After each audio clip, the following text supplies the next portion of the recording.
God created the heavens and the earth. Now the earth was formless and empty.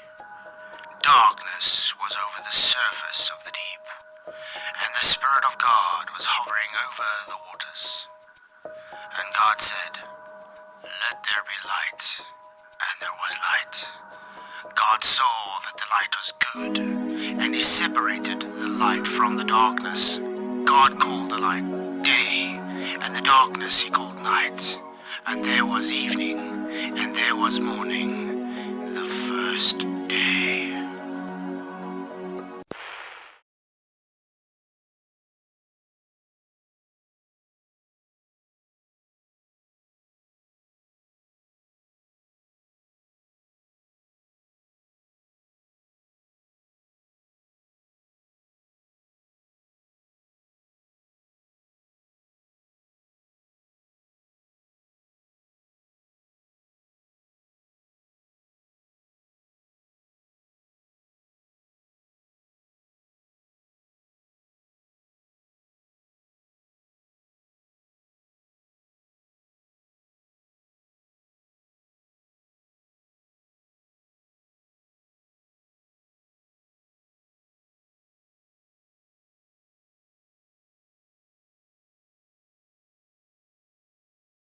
I thought I clicked. Sorry, guys. I thought I unclicked it.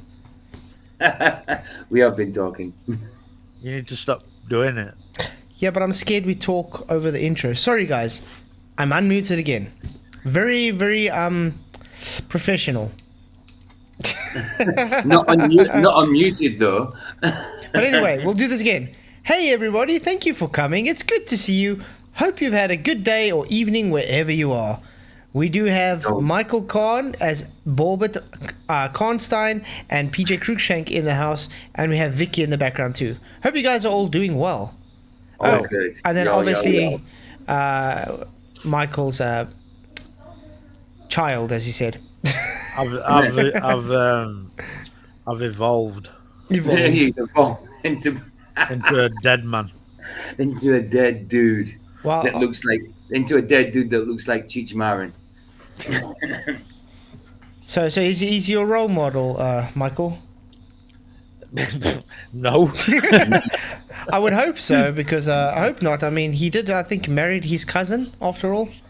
Twice, wasn't it? Oh yeah, hey, did you guys hear? Funny you should say that, like, but I have been told by many a troll that I'm from incest. What? Wow. That's Yeah, crazy. but many a troll say you at production, your mum sleeping with your dad, your mum sleeping with his own sister. You know. What? People are crazy. Anyway, yeah. Hey, Jeff Gassett says we are Flatzoid's cult, according to Dell. Do you guys know what happened? I saw he was streaming, and he was streaming about me. So I just hopped in there, and I saw, oh, there's some guys here. How's it going? Good to see you guys. Hope you're all doing well. Started calling me retarded and swearing at me, insulting me, the usual. I said, wow, is this what I get for saying hello? Just for saying hello. Anyway, apparently, yeah, we're a cult now because of my debate last night where I said it's measured, things accelerate downwards and upwards. Oh, so we're a cult now. Brilliant. Yeah. Have you got 10,000 following your cult? Apparently, I don't know what's going on, but this cult is so bad, if I just say hello, it triggers a person to start calling me retarded. Well, So- I think until you get 10,000 members, I don't think you're a cult yet, are you? No. I mean, the guy drops a lighter and then says the positive claim is on me to prove the lighter is not accelerating to the ground. Exactly, yeah. And that's what we observe, accelerating to the ground. Yeah. No, we don't observe the ground coming up to it. Guy's a That's moron. the first thing. That's the first thing, isn't it? Is the observation. So that's the first thing he sees, but that's what he denies. Yeah, Crazy. but anyway, I'm living rent-free in that guy's mind. Obviously, he's very butthurt that he doesn't know how to attack the argument, so that's all he's got. But us on the truth side, we just move on with life. Anyway, But he's always sitting on his head. yeah, it's crazy. So, gonna say hi to everybody in the chat. LJ, what's up, man? Good to see you. Michael Kahn, thank you for coming. PJ Cruikshank, Anson, what's up, man? Alan Norstrand, good to see you too. Thank you for coming. Signa Step, hello. LB LBB Store, thank you for coming. Glad to have you. Matthew Eastman, what's up? Skeptic, hello. At work on a Saturday. Hectic. Good to see you anyway. Jeff Gassett, thank you for coming. One Mind, One Spirit, hello, hello. Glenn Sell says he's blocked by Dell. Yeah, Dell doesn't like you much. I think Dell doesn't like any of us much. Yeah, just because we say the Earth is stationary, that's how we observed it. But that's weird. The Jolly Man, what's up? Good to see you. Well, anyway, tonight I think is going to be a triggering for the globe side. Because we're going to be talking about the so-called... how can I say, observation that put Ranty back to the globe. Yeah. Which you wanted to come out of it. To come out of it completely. You know what which I mean? was such a huge backfire for the globe because it was actually another Black Swan. It's very sad, but like we said, Ranty's still a flat earther, guys. The guy's just how can we put it, paid off not to be a flat earth anymore. The guy needed friends. Yeah. So yeah. But anyway, I do pray for Ranty, and I do wish him all the luck because why would nobody is friending Flat Earth? Like, I have no idea. Because he had that falling out with Nathan and them, and then since then that's when he started, being friends with conspiracy. It's weird how all the so-called ex-flat earthers are friends with conspiracy cats. Don't you think that's a bit odd? Yeah, weird. Very odd. Yeah. Anyway. It's good to see Don Logan just popped in, Tony Whitcomb, and yeah, it's good to see you guys. Thank you for coming. So, I'm going to start off with the most awesomest video that Borbert Karnstein ever brought out on his channel. Just one of them. We'll start with that one just to get it in. You guys ready? Go for it. You can even play it music. Yeah, even with the music, it's awesome. I actually wanted to use this music on my intro stage, and I thought, I want something original. I used it in about 10 videos. Like I know. But it is one of the best. That's still one of my favorite Flat Earth songs, though. Definitely. Okay. There might even be spelling mistakes in this one. You ready to start? Let's do this. Let's do it. Since the beginning of mankind, people thought the Earth was flat. I think this is very straightforward. A giant disk underneath a firmament dome. The Earth was the center of the universe. 500 years ago, science told us we live on a globe. A spinning ball shot into infinite space. They want us to believe that we are nothing but random stardust. Meaningless. But they're wrong. They lie. Wake up. The Earth is flat. The Earth is flat.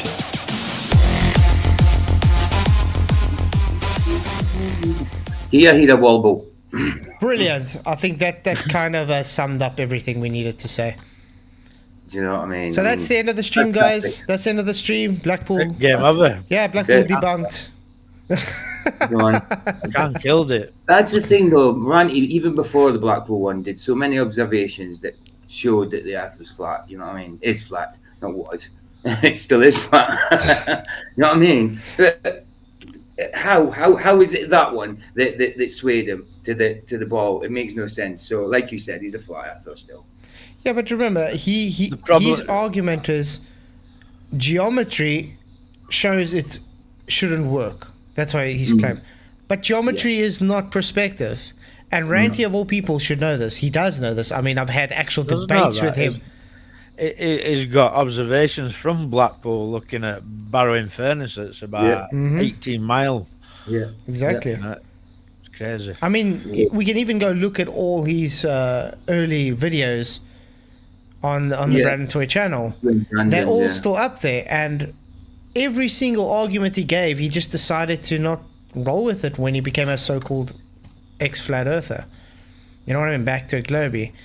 Totally ignoring every optical phenomenon and just saying, no, geometry. You know? I mean, the day before, I mean, we heard about him being back to being a globe. He was saying stuff for flat Earth, in favour of flat Earth the day before. You know what I mean? But I mean, I had actual debates with him on this. Foreshortening, he just throws away foreshortening, which he used to fight for. He threw away all refraction effects, which he used to fight for. Threw away compression, which he used to fight for. Limited angle, which he used to fight for. Which is just insane. It is. But anyway, yeah, like we say, this is demonstratable and it's explainable why we see what we do with the Blackpool Swan. It's a flat Earth proof. Yeah. Have you got image to put up for everybody? Because that image was dishonest to start with because it was cropped. Oh yeah, we're gonna get to that. We're gonna start with on Nathan Oakley's.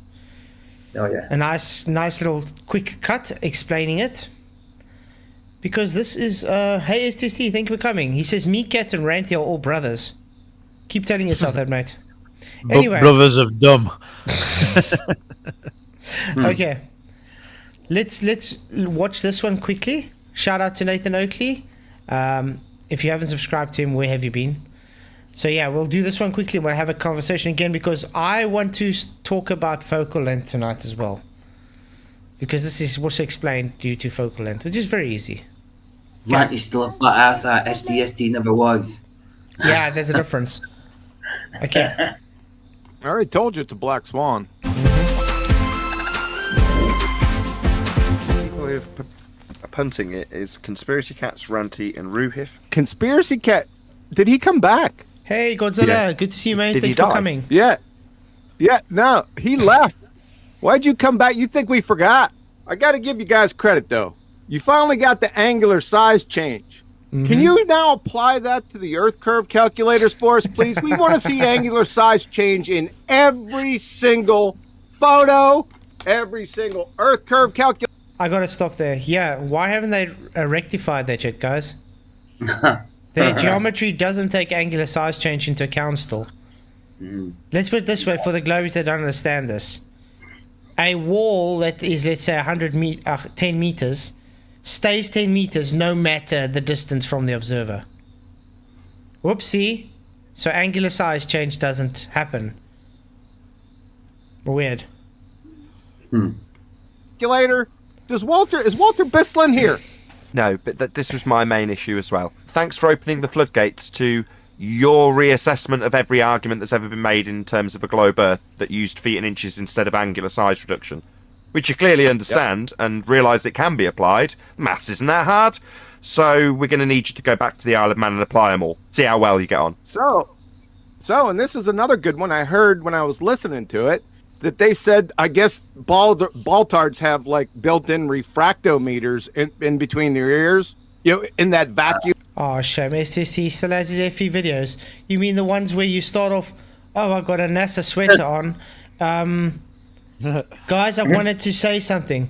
I'm a flat earther. Listen, STSD, your first video should have been burning that NASA t-shirt, man. Yeah, exactly. You're a flat earther by default, but you're not a flat earther. Yeah, in belief. you see, the thing is, we can see a bullshitter from the beginning. Yeah. Remember when even you were still claimed to be this flat earther, nobody knew about you, but as soon as you became a so-called explorer, we went straight away to look at your channel. And you show your balcony and say, see, Earth is flat because of my balcony. Yeah. Stupid stuff like that. Dude, nobody here is dumb enough to think you were ever a flat earther. Because you got gullible globe tards that think you were so-called an ex-flat earther. We don't expect them to understand because they are stupid enough to believe gravity exists. So, what can we say? My first ever flat Earth video. Destroy him now. Yeah, let's actually do that. Let's go look at all our first. I'm gonna go look at mine and Michael's first flat Earth video. Then we'll see the difference. My one's still a fishy one, so yeah. I mean, I'm talking fishy about flat Earth, but it proves nothing. and then we'll go look at his first flat Earth video, and I'll show you the difference on what's going on. Because I can guarantee you, not every single video, even Ranty's, we can bring up, even Rachy's. You can see he is, on the other hand, is like, what? You can see it's just a apparently he's put liars. It's a publicity stunt. That's all it is. So let's go. It shows it for you having to claim that it shows it. Okay, so this was my first ever video, guys. Now look at my first video. We'll show Michael's and then we can look at his first video. Sorry, adverts. Okay. Oh, another advert. But it's good to have you guys all here. If you haven't already, please hit the like button, share the show. Thank you for coming.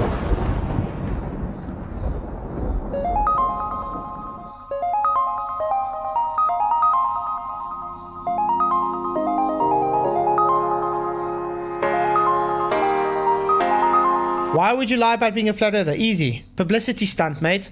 I was an ex-flat earther. Get the... Ballers look like they've clawed one back. Exactly. It's like I fight the flat earther creaming his son when he was talking to Ranty. Even if any win's a win, even if it's a cheat. You think that, a flat earther comes back to the ball like you've won. Yeah. Yeah, this is a common tactic, mate. Publicity stunt. To be able to get... how can I put it? To get emotional attachments to the other side. So let me play ex-flat earther. Wait 1 minute. While you're here, STSD, I want you to hear what I say, right? You find truth and then you go back to lie. You've got to be one of the most stupidest people I've ever come across in my life. I agree. And it was Katz's tactic with me he was got to get me to watch a flat earther that he converted back to globe. I dare say it was ST, but I never did. Okay, but let me put it this way: converting, is that a religion? Yeah. Exactly. So if you convert people to heliocentrism, that's religion, correct? We don't convert people to flat Earth. You come to the realization that it is flat. There's a difference. So yeah, watch my video a bit, and then we'll watch his idiotic video, and we'll see the difference, and you'll see how fake it is. And then I can point out all the body languages of a signs of a liar too, while we're at it. Oh, I haven't liked my video yet. Boom, there we go.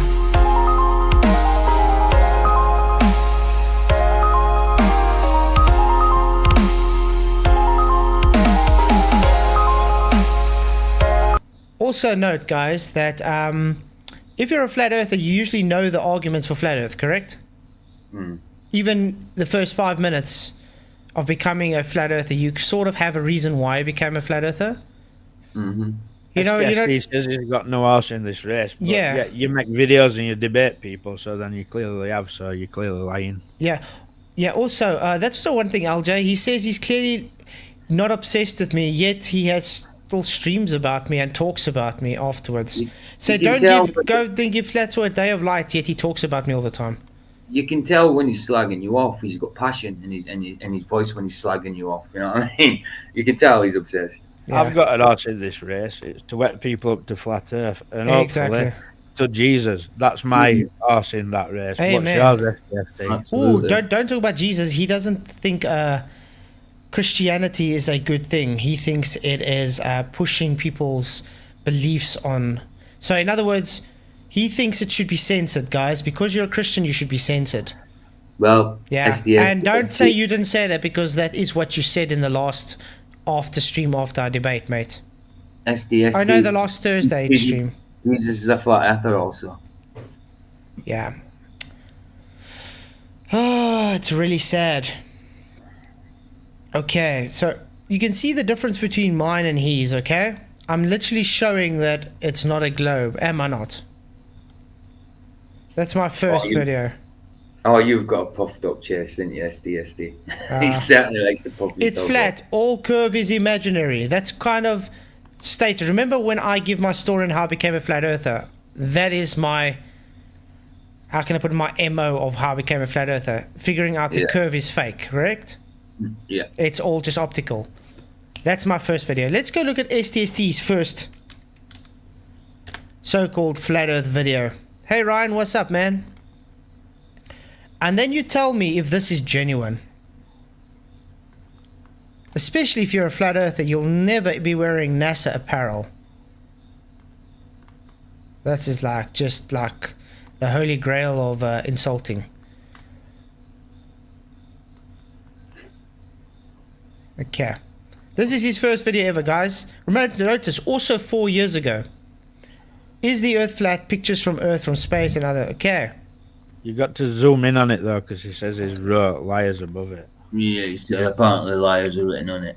It might well have liars. Yeah, he has put liars. Fake. Okay, it It's is actually fake there. says layer, but Can I tell you something? How the hell would you even know if you haven't said about it? Can anybody see that? it says fake. It says fake, doesn't it? But it looks almost like it's done with a marker that can be wiped out. Yeah, of course. Really weird. If you were really serious about it, I think you would have done a bit more extreme than that. But Yeah, anyway. I would have Okay. the complete NASA logo and Yeah. everything. Hey, Ryan, how's it going? Yeah, well, what's crazy good. that he's got an I'm good, asset. too. Got like, so I've never had one. I've never no. No. No. But anyway, let's go and just listen to what he says and tell me if this is just genuine. And make sure you keep an eye on how fidgety he is, his eye contact, and when he makes certain gestures, how twitchy he gets. Yo, I've been wanting to post a video for a little while, really. I'm a flat earther. I believe the I earth don't take to you be seriously. flat. And I'm not convinced, bro. And then I want to ask you something. STST, are you left-handed or right-handed? This is just a very simple question. Are you left-handed or right-handed, STST? This He looks like an subject ex-cop, has like come that. up a lot recently, and it's basically being ridiculed by. And yes, I have studied body language because it's one of the things I pride myself in doing, to know how to do debates to see if a person's lying or not.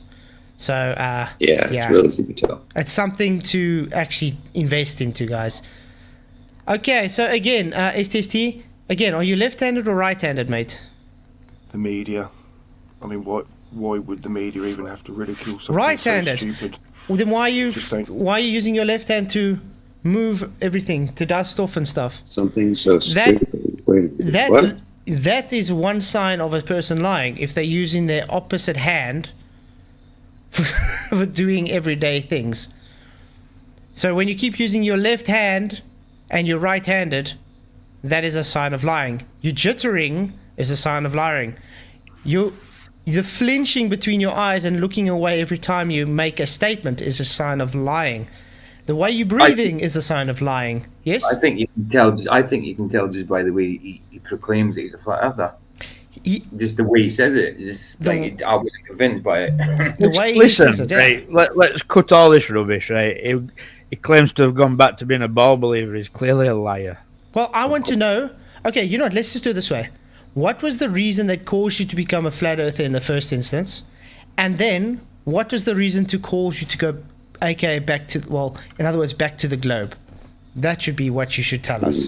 Because you're very vague on that part. Between going back to non-existence, from non-existence to Really the weird. truth to non-existence. Ridiculous. Okay, anyway, let's go back on Didn't again. mention it. Do you know what I mean? Even Barack Obama was talking about the Flat Earth Society and how he's got no time to talk to them. Why even mention the Flat Earth Society if they're so pathetic? Dude, you don't even have a base of observation yet. You can't even judge that yet. So you're obviously lying about body language. Dude, we just literally explained to you what was signs of lying. I don't care about all that. Yeah. Really. Well, they are, No, though. The Flat Earth you don't Society find based. truth and go back to lies. It's some It's kind that- of stupidness. Yeah. I just wasn't convinced the way he said it. It's very, very. The thing is, convincing at all. you can pick up on a person's body language if they're genuine I'd or be not. excited about it. I'd be Yeah. excited about it. I mean, not everybody's me, but I mean, Yeah, but I'd- this is not genuine. There's no genuine body language here at all. no. Basically, there's actually, I'd say, a government agency, something like that. It's been Because the cliche is using, oh, it's conspiracy. You guys just saying it's... Sorry. Who opens their Flat Earth channel with talking about Flat Earth as so-called conspiracy? The only ones that do that are globetrotters. Nobody in history, actual Flat Earthers, ever talk about Flat Earth conspiracy in their first video. We can search any Flat Earthers channel and they're going to state why it's flat. Me? I said it's because the curve is imaginary. What is yours, Michael? think it's somewhat similar. Yeah. We're not lying about nothing. We're talking about you look like a liar, bro. No, bro, that was the first thing I The, right. the thing that woke me up was what I don't curve. Exactly. Exactly that. No, it's not the true Scots fallacy. It's just fact, mate. The fact you can't back up your claims that you were a flat earther. Everything points towards you weren't a flat earther. Is he trying to say PJ's not a true Scotsman? Everything points to him No, the being true Charlotte. Scotsman fallacy. He's saying we're not true Scotsman fallacy. I'm taking Flying Scotsman. Scots missed. But anyway, let's carry on. Set up to just make us all look like idiots, basically. Even more so than we seem to at the moment. There's just some good information on there, but mostly it's just absolute, just ridiculous claims that I no wanna flat meet this guy. earther, no true flat earther would even consider. Most of us are actually fact-based people. Oh, is that so? Fact-based people. Glad you What? admitted that. Yeah, What is we he are, talking We about? are fact-based people. Hence, show us facts for your globe, please. So like a 50-odd-year-old grown man don't know what facts are then, clearly.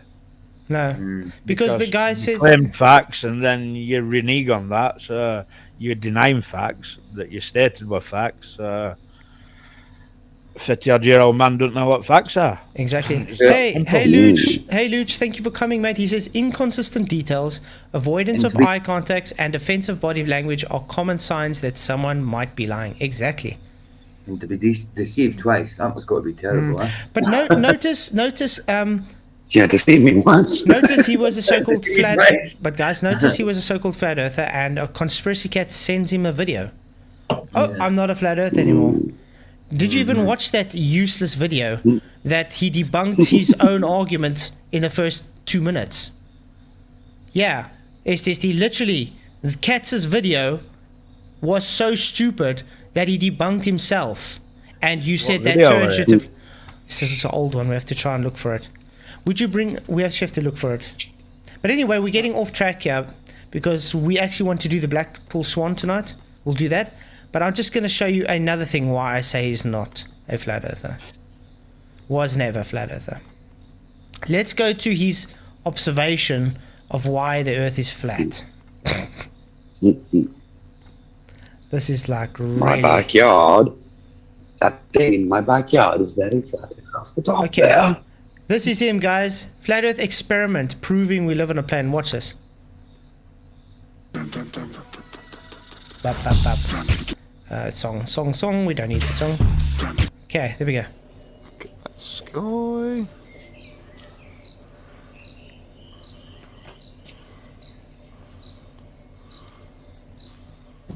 Okay, look at that sky. Yep, looks flat to me.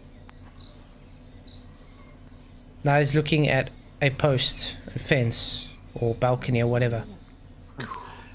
Moving Riders comment makes me think of a football champ. Top of the dike. The dike. With the fence. I mean, sorry. This is embarrassing. What the hell is this? It's definitely an experiment. Yeah, first of all... Earth is flat, guys. Sun is local. See how sarcastic that is said? Terrible.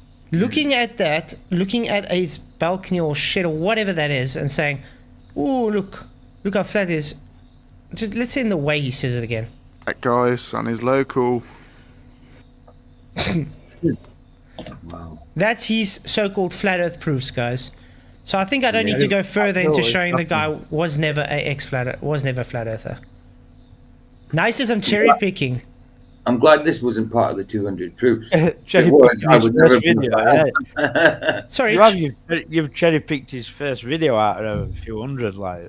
I took his first video after I took my first video.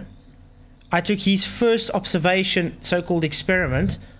Should I get my first observation experiment and show the difference as well? Come on, dude. No, you're not fooling anyone here. We're not stupid enough to believe you were ever a flat earther. We can see right through it. But anyway, we're back onto the Blackpool Swan. And if you're ready for truth, you're going to actually have to concede that it shows a flat earth, mate, and not a curved earth. Sorry to tell you that. So anyway, everybody, thanks for coming. Whoever just popped in, good to see you. Please share the show. Hit the likes, as it does help to get the show to a wide audience. Mike 9 likes. Right, like 9 likes, yeah. Okay, so let's finish this video of on the Black Swan here, and then we'll move on to that. In between your ears, they have a small refractometer. I heard them say that. Ooh, of course I'm going to say the Earth is flat and sound sarcastic. Nice. Well Prove done. yourself to the liar, man. You just Yeah. proved yourself a liar then, didn't you? Well of course done. you're going to say it. Well, you just proved you weren't a flat Sorry, earther. I've never once been a flat Earth and said it sarcastically. If you were going to be sarcastic, you'd be saying Earth is a ball Exactly. and being sarcastic, because that's what sarcasm is. Mm-hmm. You don't know what sarcasm is and you think you're a Sarcasm ball. means tearing of flesh, my friend. Wow. Means to tear crazy. What flesh. a pudding. there was no refraction. I guess you could just look at it something and say no refraction or refraction. I don't know. So there's no refraction. Thanks for the Black Swan. Oh, how beautifully epic. So when we say Black Swan, you can't even argue refraction after that. You can't even beg the question of an R that you've debunked after that. It's literally dead in the water from the moment we say Black Swan. Oh, how epic. Right. Well, you know there's terrestrial refraction happening when it looks so flat. Let's see how good the standard is. Well, Richard, Oh, God. if STSD is so for truth, as he puts it, he would have to take this into consideration and have to concede that there's no curve. Cats, right? Wonderful proof, see? Let's see how many people step up to back up your claim and can argue it. Cats, Ruhif, Ranty side of this debate must realise how wonderful it Who cares is what they think? and how quickly it'll demolish us. Like, Cats, why aren't the people here championing this if it's so great a proof, see? All they're doing is trying in the chat. That's all they're doing. They're afraid to come on and talk. I already told you it's a Black Swan. I mean, let them tear into their own. They got a lot of explaining to do. I got observers. What's the one thing they did? Cut off half of the picture. I hate remember? agreeing with him, but he's right. Remember the first thing when they presented it, they cut off half the picture? That part of the picture? Mm-hmm. Why did they do that, guys? Oh, I don't know, because the horizon should be around here. And it shows way beyond where it's supposed to be. Heck, I even got Ruhif to do the math of the angular size there, which proved it was just foreshortening. Wow. Site at 9 meters, that's 29 feet. I got Blackpool Tower distance at 19.62 kilometers, that's 12 miles. The distance to the geometric horizon is 10.7 kilometers. Almost, nearly half. That's 6.59 miles. Why am I not only seeing the base of Blackpool Tower? Why am I seeing the entire surface all the way to the shoreline? That's the thing, Godzilla. He has never told us. We've asked him how much times. Why did he It's become a flat because the earther? Earth is flat. No, but we're saying STSD. We've asked him how many times. What caused him to become a so-called flat earther? He hasn't really answered us. I think he's told someone else before, Eric Dubé's 200 proofs or something. That's very vague. What about... Let's not drag debate into this. But I mean... Why not? What? But Why not? what about his 200 proofs, though? What about them caused him to become a flat earther? You know what I'm saying? That's a good question. If he's got 200 proofs, which proofs was it? Yeah, there you go. Line beneath Blackpool Tower. This is a Black Swan. Thank you very much. Clowns. Exactly. It's a Black Swan. Thank you, John. Okay, so anyway, my argument can be represented with using just focal length because it foreshortens the image because of the cropping. Now, I remember. this is, remember we did a whole analysis on this? We're probably going to do another analysis on this just to explain I'm going to do an analysis just on that picture, and them mountains look way bigger than they ought to. I'll answer that question for Luca if he wants me to. I just want to ask you a question first, guys. Is this guy's head actually as big as that doorway? No. Like, I know a few people with heads that big, but his isn't. No. Just to find out. Doesn't it? So,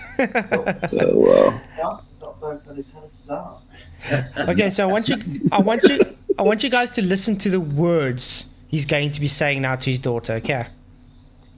oh no. As you can see, Shiana is the same size in the frame, but the church has doubled in size and appears to be getting closer, but I can assure you it is not. So, based on the frame crop, she is staying the same size. What did he say is happening? The church is The doubling church in is size. doubling in size and appearing to get closer to Shiana. Yeah. Okay, remember he's just changing focal lengths and he's changing distances. Now notice when he's going to get away to the 200, I think it's to 16 meters, where he uses a 20 millimeter focal length and a 200 millimeter focal length, and that's what we're going to break down for you guys. This is a devastation and totally 100% explains why we see the Blackpool pool photo the way it is. So now I need to double it again. So what's double for? Double for is 8. 8. So he's moving to 8 meters, guys. I believe the 200 proofs at first. Can I come on tomorrow? I'll talk about it when I... Not a debate. If I can be involved in it as well, and it's not a debate, it's just Yeah, not a debate, just a chat. That'll be great. Do you want to come on tomorrow night? That'll be awesome. STC, you can come on definitely. Khan wants in. Everybody can come in. Like he says, it's not a debate. I challenged somebody to a boxing match yesterday. Yeah. All right. You want me to put the link up then? No, you can. No, we'll even do a.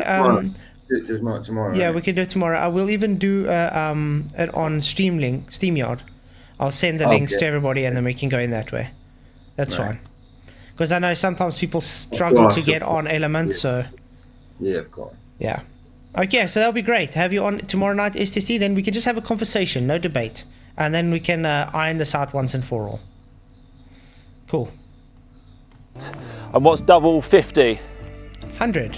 100. Oh, can you believe it? Thank God you were there. I Right got about that right. Oh no. Okay, so we're going to go to 8 meters, which is about here somewhere. Yeah, looks good. Give me that pose. Yeah, giving the pose. Now you can see what happened now. He doubled the distance, doubled the focal length. Look how big the church is compared to her now. She's got the same crop rate value, 75% of the frame.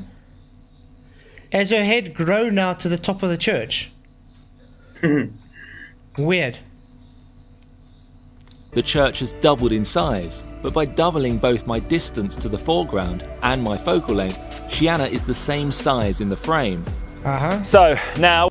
You see, the more he's doubling his focal length and distance, the more the church is growing in size and looking closer to her, while everything in the background seems to be looking like it's going down, correct? Weird. Sort of like foreshortening, like my hand moving closer is getting bigger and blocking my head. Really weird. It's forced perspective, guys. Now we're going to do one more. So I'm going to go to 16 meters, doubling it again, and I'm going to double my focal length from 100 to 200. This is going to be good. Okay. Just bear with me for a moment. Okay, now he's going to get to the where he is on the 16 meters point. Note, guys, he's going to be doing this twice on the same spot. One with the 20 millimeter camera lens and one with the 200 millimeter lens. Keeping the same distance. 16 meters here. Yeah. I'm at 200. What up, dudes? What's up, this Lord? How's it going? Man. Hey. Doing well? But yeah, Alrighty. but we're going to do some analysis on this still showed photos of this.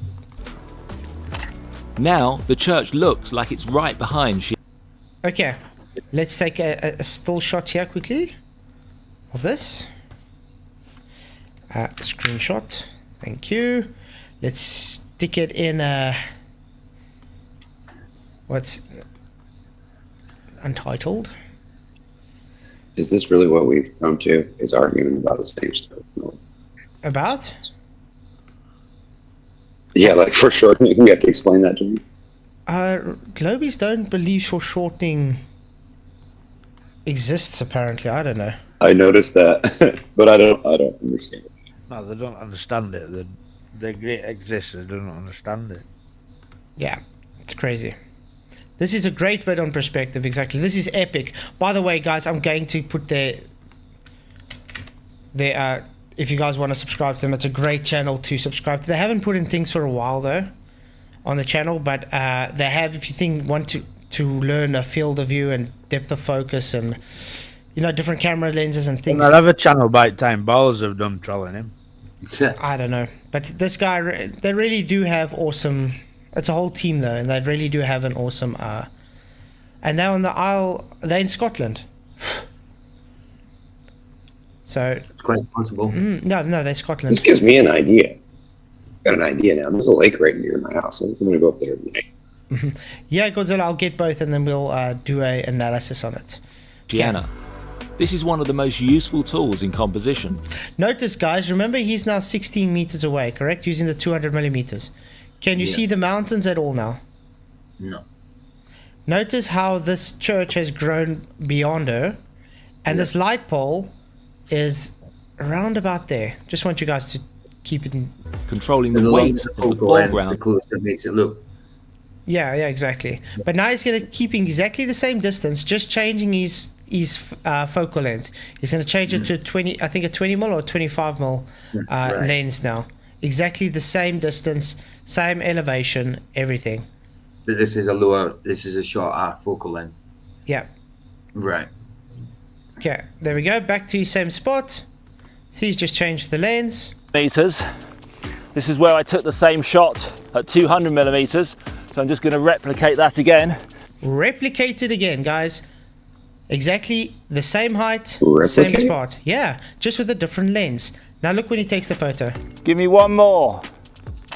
So here's the proof that focal length does nothing to influence perspective. That's what he says. That's what he says until we go and do the analysis, guys. Watch this. As the perspective in this shot, taken at 12 millimeters, is exactly the same as the one is that true? taken at 200 When he millimeters. puts it next to each other, what's happening? The size of Shiana compared to the church in both shots is identical. Watch this. The only difference Okay. Watch what's going to happen now. being that both look far. I want to ask you something. Can you see the mountains behind her? With a 12 millimeter. Yeah, you can there, where your mouse is. Can you see the mountains behind her with a 200 mil? No. Wonder why. Tell me again.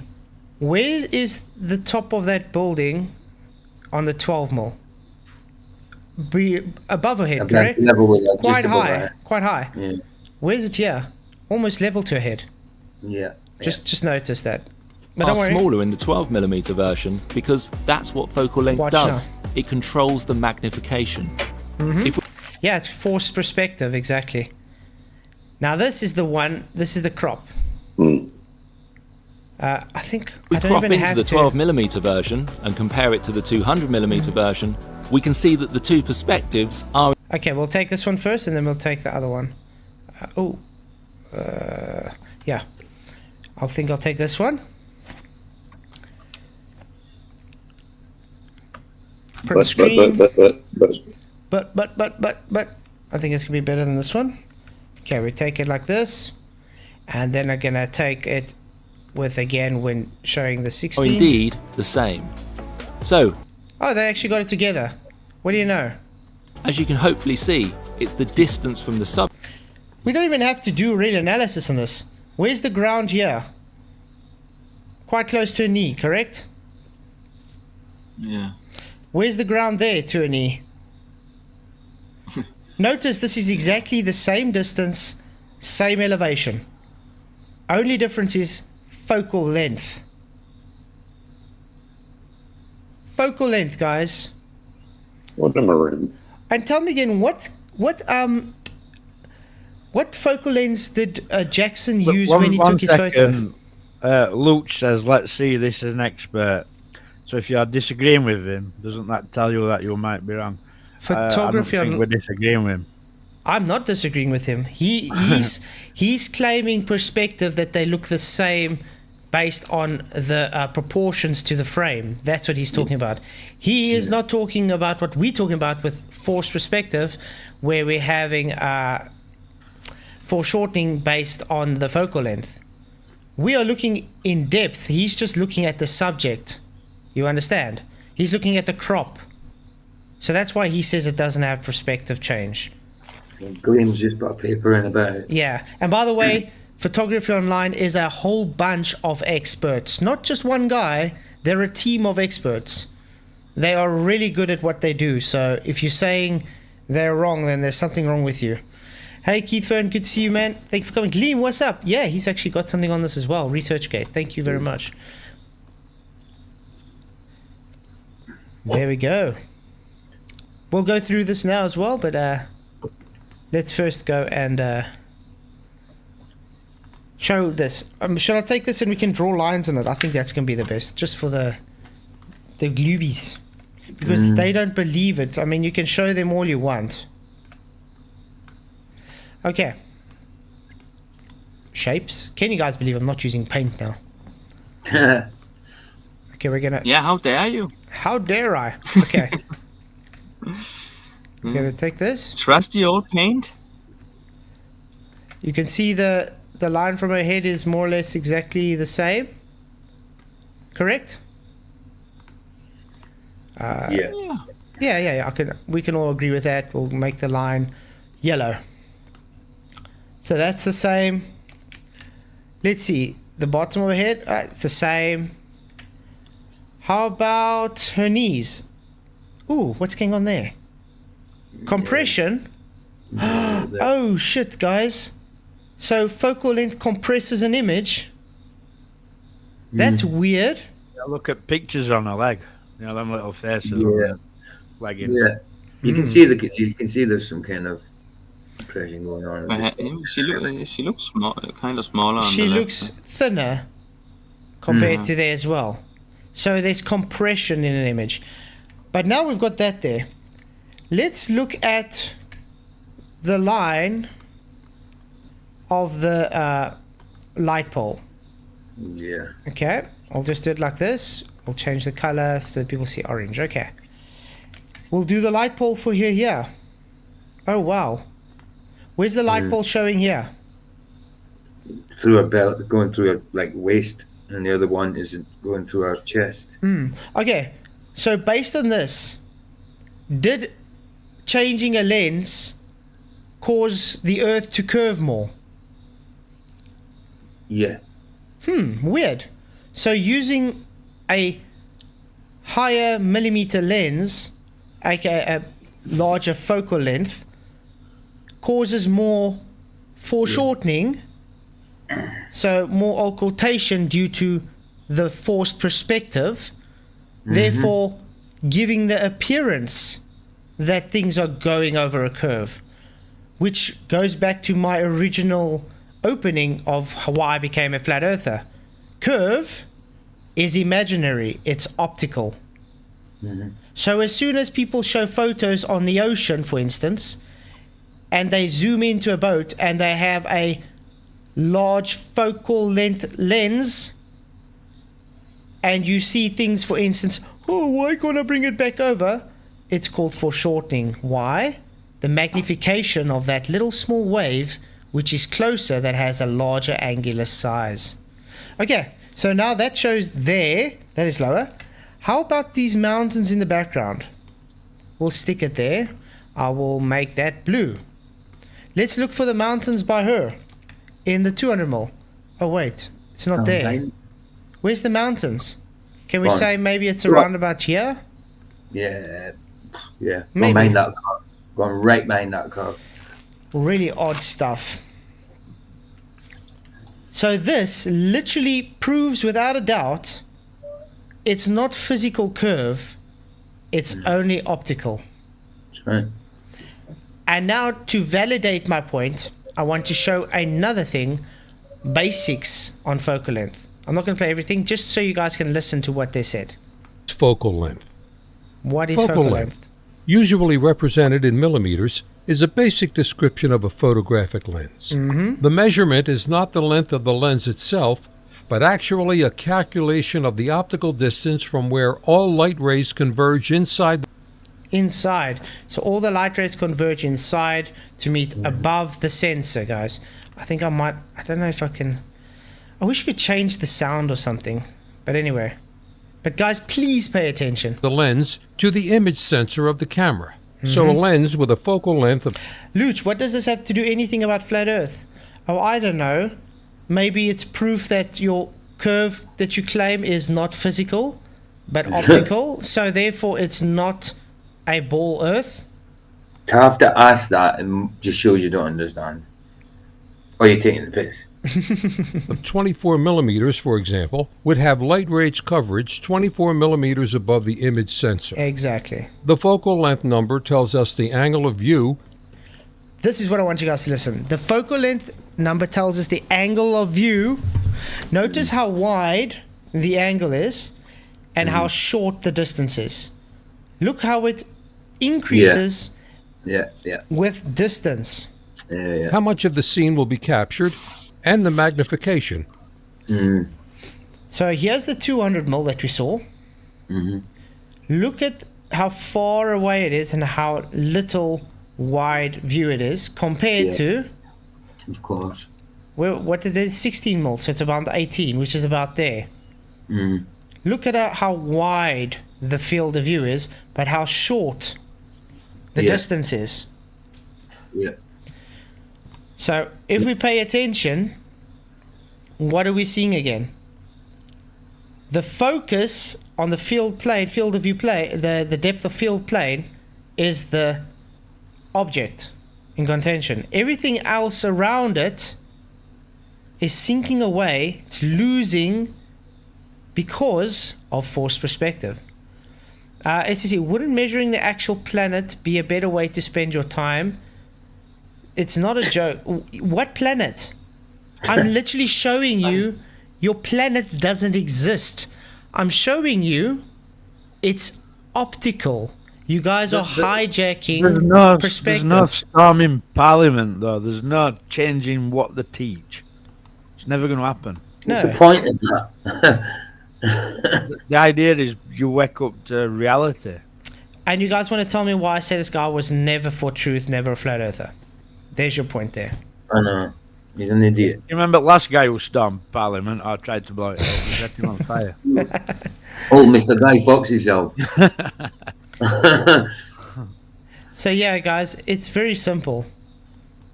It's simply optical.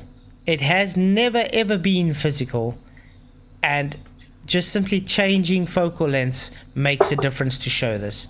This is why when you go to the beach and someone takes a camera and they have two different cameras, someone's got a larger focal length, they are able to see further, but it looks like it's curved. Why? Because of foreshortening. Not because there is a physical curve, but it's just foreshortening. And this is straight out facts. No one can debunk this. I would love to see Dave McKeegan try and do actual demonstration of this and show me how it's physical. SDSD's only saying that because he knows you've got a frigging point. You know what I mean? Go and do something more useful, like measure the planet, because you've got a point. You know what I mean? A good big Yeah, but point. remember what I just told you a few minutes ago. If he's really for truth, he's going to concede that this shows it's just optical, correct? Right. So what's he doing? Is he conceding, or is he trying to tell me to go measure a begging the question unproven planet that doesn't exist and has never been measured?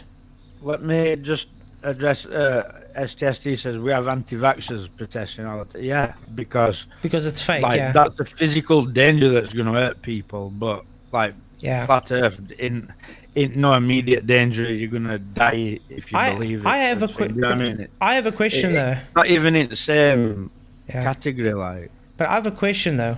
What has anti-vaxxers got to do with what we're talking about now? And Yeah, and secondly, why should everybody agree with you just because you believe in it? Just another way of derailing the conversation. But anyway, we're not talking about anti-vaxxers and stuff right now. I do like my channel, thank you very much. You do know my stand on it, and I'm sure you understand everybody else's stand here. And well, we know it's not, yeah, we're not going to get into that. Anyway, the argument here is the Earth curve is only optical, and I can prove it, yes, prove it, with actual observations and demonstrations. I can prove it as well. In fact, I've got a video that I'm working on that's going to prove it as well. Mm-hmm. And there won't be no refraction involved. Mm-hmm. I don't know. Mikey didn't get hold of me. I asked him, are we still on for tonight? But he didn't get hold of me, so I had to make a plan. So Mikey, if you're watching this, mate, please do get hold of me. Because you wanted to come present, and I don't know when it's going to happen. But anyway, let's go to Gleam's link. Awesome. Okay. The picture is a powerful and convenient medium for inducing the illusion that one perceives the three-dimensional scene. The relative invariance of picture perception across viewing positions has aroused the interest of painters, photographers, and visual scientists. Yep, I studied art. Definitely. We all got aroused. I definitely got aroused by it, guys. So much so I would spend hours and hours painting or drawing. This study explores variables that may underlie the invariance. It presents a computational analysis of distances and directions in sets of two photographs of perspective scenes taken from different camera positions. Focal lengths of the lens and picture sizes are chosen such that the sizes of the camera positions, focal length and lens pictures, of one of the familiar objects are equally large in both photographs, like we saw. The selected object is perceived at the same distance in both photographs, the same distance, just like we just saw. Showing the pictorial distance is determined by angular size of the object. Pictorial distance is independent of camera position, focal length on the lens, and the picture size. Distance and directions of pictorial objects are computed as a function of viewing distance and compared with the distance and direction of the physical objects as function of camera position. The computations show that the ratios between pictorial distance, directions, and angular sizes of objects in photograph are constant as a function of viewing distance, blah, blah, blah. Okay, let's look what they're showing there. This is a 36mm, field of view 43 degrees. Remember, they're at the same distances, guys. The 72mm. You see, it's just 36. Yeah, the angle isn't as wide, and it has magnified it closer in. So, where you could see this signboard here, this bottom, you see it's moved on because it's getting narrower. The field of view is getting narrower as it's pushing in. So they're just showing, you see, it's just cropped. It's a cropped center. That's what they're trying to show.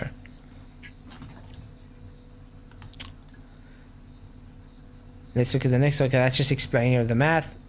Same one with the face. See, it's just cropping it further in. But notice what we saw when we saw this happen. The crop gives a depth of field difference because of the forced perspective, thanks to foreshortening, which causes it to look curved. I think I've made my point through and through. Aye. Absolutely. Yeah, good. So, if anybody has anything to rebut about that, I'm more than happy to accept you to come on and do it. Would you be able to put the link in for anyone that wants to come rebut, maybe? And what do you guys have to say about this? I found it interesting because I remember it last time, and it was interesting then, but I didn't quite get it. This time I've got it completely. I've got it absolutely. Understand what's happening going on now. Yeah, the longer the focal length, the closer it brings it, and it's less field of view and narrower. Yeah. Sure. Okay, it's not really close. Yeah. The further the distance, the closer the field of view.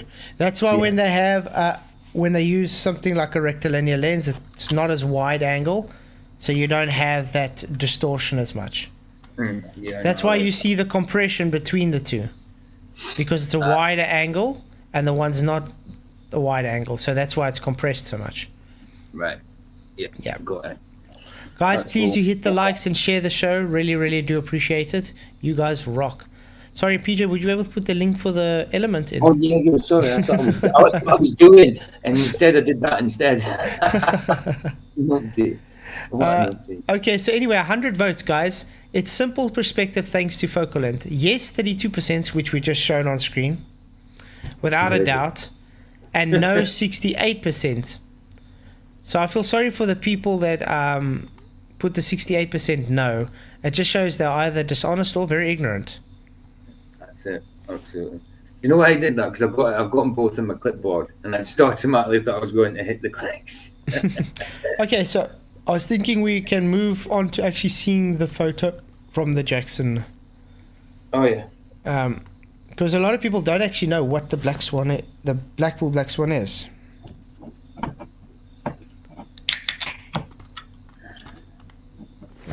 Can I? Oh, can't I just move it like this? Okay. Anyway, this is the Blackpool Swan. Yeah, nothing. Yeah, this is the Blackpool Swan. So the argument was from the globe side that the mountains should be seen higher as Blackpool Tower. So now they're saying, but you see, it's been seen lower. Now, we saw Michael do an actual demonstration where him moving the mountain further away shows it to go below Blackpool Tower. Move it closer, above it, correct? On a flat surface, just to let everybody know. Aye. Exactly. And as far as I know, Gleam, you said he used a 300mm Canon, wasn't a Fuji, I think, or a Canon. But anyway, he used a 300mm lens as far as I know. Maybe we can actually search it up. Kevin Jackson. I don't know how I keep remembering his name. Kevin Jackson. Blackpool photo. I mean, if you've been to Blackpool, you know that this picture's got to be something to do with some type of lensing effect. Because when you go to Blackpool in real life and you're standing at tower, them mountains don't look that big with your own eyes. Of course. But the thing is also, this picture is not just a single picture, it's layering. I was just going to say, it almost looks Photoshop. It is. So it's a whole bunch of different photos composite on top of each other to give this kind of photo. It's almost like you're doing an HDMI kind of photo, where you're taking hundreds of photos and you lay them on one another. So you get a crisp image. That's what he did. Yes, and 300mm Nikon 750. Exactly, Gleam. There we go. So, just based on the focal length alone, look at that distance, guys. That is a very far distance. 91.33 kilometers, guys. 56 miles. How can you say that shows for Earth curve? I mean, that's just stupid. You can see the base of Blackpool that you're not supposed to see. Do you know, another thing that I've got issue with? Blackpool and Pleasure Beach are on the same side of a road. And if you've been to Blackpool and you imagine where that line of sight's looking, you'd be looking between Blackpool Tower and you'd be looking between Pleasure Beach and you'd be looking straight out to sea. Yeah, but I mean, look at this. Look at this. At this, you can see the beach. There we go. You're not supposed to see the beach because according to your globe, the horizon should be, we worked out, should be around about here somewhere. The horizon's not here. Where's the horizon? There's the horizon down there. Get Blackpool up on Google Earth. Okay.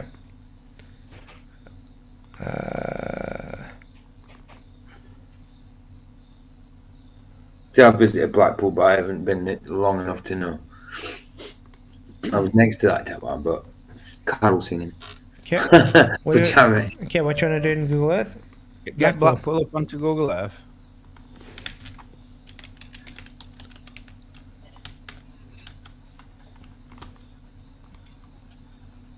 Blackpool. There we go.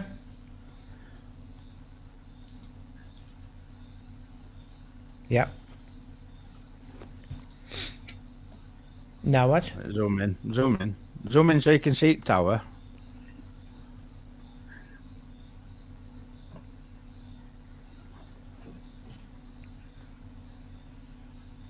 You're having problems zooming in.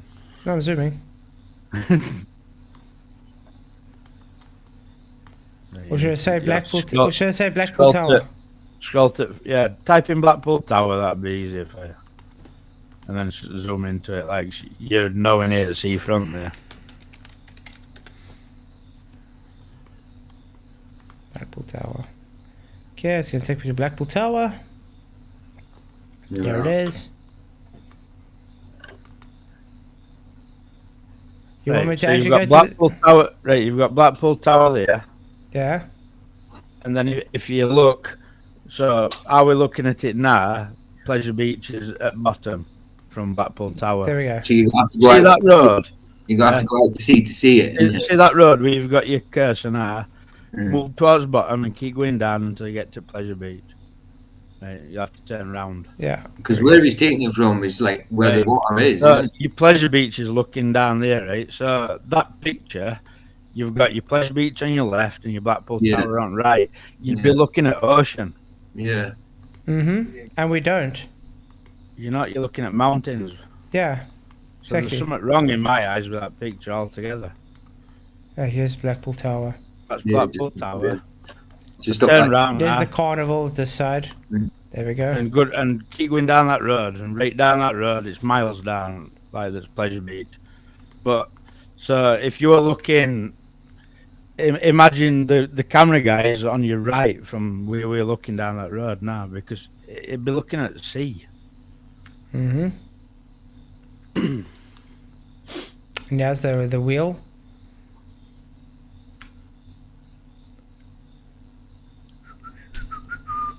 It's exciting. By the way, everybody that just joined in, thank you for coming. Please hit the likes and share the show. Really, really does help to get out to a wider audience. Thank you for coming. I love how time and space is warping, guys. Yeah, you'd be better off doing it from above and just scrolling down. No, I'm trying to warp space and time here. I mean, realise how long that seafront is at Blackpool. It's quite a while. But I mean, I think this is also where that like little mini Stonehenge kind of thing is, at the edge there. Correct? It's so it, isn't it? That place. I mean, this is the sea. There's that carnival. I mean, you can see this all. You're not supposed to see this at all. Okay, let's just zoom it out, maybe. You'd be better from above. Yeah, I think so. Oh, what am I doing? Exit ground level. There we go.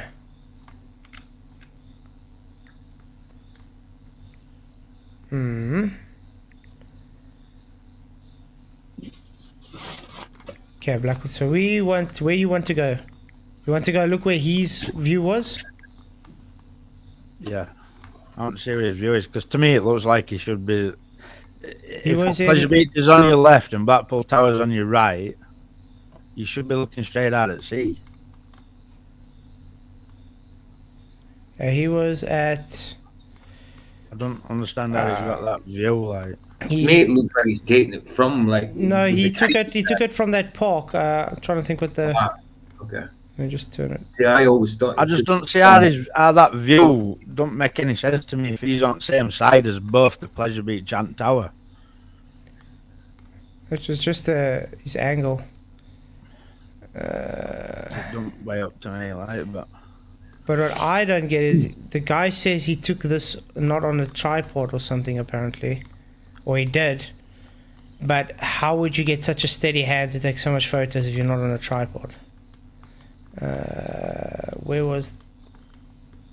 It was a very specific place. There's a parking lot close by here. I think it's close by here somewhere. I haven't done this in such a long time. I think it's here. Was it here? Because he says there's a little place where he went off the road.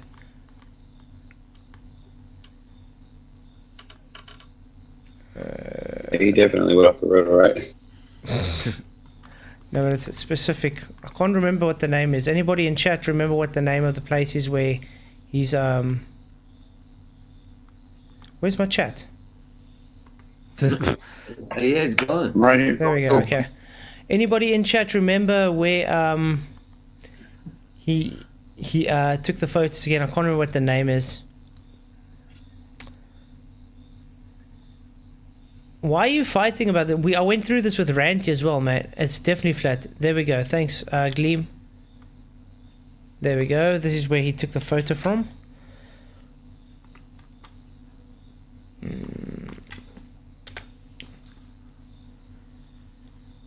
Oh no, but that's Blackpool. That's taking me to Blackpool, isn't it? Oh no, there it is. It's right. Okay. I was far away. Thank you, Gleam. Yes, there we go. That's what I was looking for. This is where he took his so-called photo from.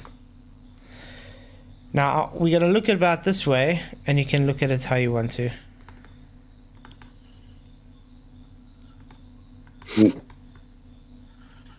Can you zoom in? I don't think we can. I think that's the maximum. What's wrong with our Google Earth? No. It's got to just... Whack a line on it and take it over to... It's just got to get with it. Let's put it that way. Come on. There we go. Okay. So this is where he took his, in the car park kind of thing, he took the photo. So this is looking out to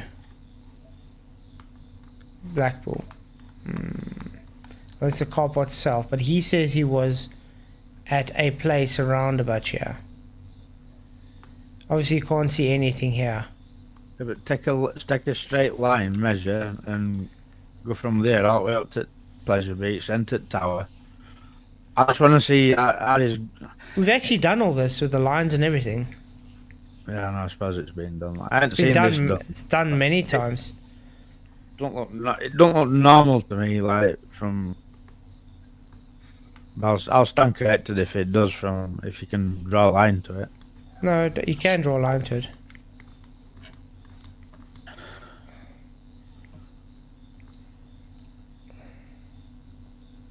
Where am I going? The wrong way? No, I'm going the right way. Okay.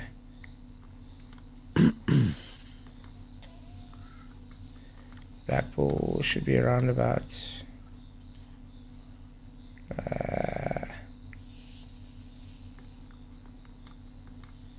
No, too far. Should be around about here somewhere. Hello, hello. How's it going? Whoever just popped in. I was just gonna say you're coming in, Adam. How's it going, Adam? What's up? He zoomed in, is he? Whoosh. Whoosh. Hey, evening, guys. What's up, man? Your Google Earth can't be working properly, like. Yeah, it's very. I can't see why you're having this issue with it. It's just not loading up on me. It's like supposed to be loading up and it's not. Come on. Yes, what's up, Adam? I've sent you a single image. Oh, yeah. I'll just stick it there. Okay, yeah. In Ellemnet. Yeah, in the chat here. It's just like some of the chats with Roofy on this back in the day. I thought you might find it useful. Using, and these are not my claims, but using Roofy's methodology for appraising photographs. I don't have the photo. It's an Ellement. Pixel can. I can't see it. It's there. Hey Rachy, thank you for coming. Shout out to Blackpool. Me and Riley spent a bit of time on this, you see. So. Richard's been to Blackpool, she ought to know them mountains don't look like they're doing that picture. Mm-hmm. But on that one, you'll see I've identified a few landmarks. Yeah. And there's a few things on that picture. This one's a zoom in on the left-hand side, I think. And the thing that's not, you can see where the geometric ball horizon should be, where the refracted hidden horizon should be. But what you'll also see is the shoreline. Oh yeah, you see the shoreline on the left. We've actually gone through all this as well. I mean, that's why we remember when we actually asked Ranty in the beginning, why did he cut it out? Because they cut this whole section out here. Remember that? How's this log posting my picture? Yeah, I don't know. I'm not getting any pictures from yours in Element. Nothing showing. I copied it because I just reset, guys, because it doesn't seem to be wanting to work. Maybe my internet's just decided it doesn't want. What? No, sign in. No, not best to that. Sorry guys, that logged me out. Just want to quickly get back into my element. Oh, what a mess up. Probably there's some internet issues, I don't know. Let's see if I can get back in quickly. But it's good to see you guys. Thank you all for coming. Please hit the likes and shares. It really, really does help. Just waiting for it to load up. See, it's loading. It's loading.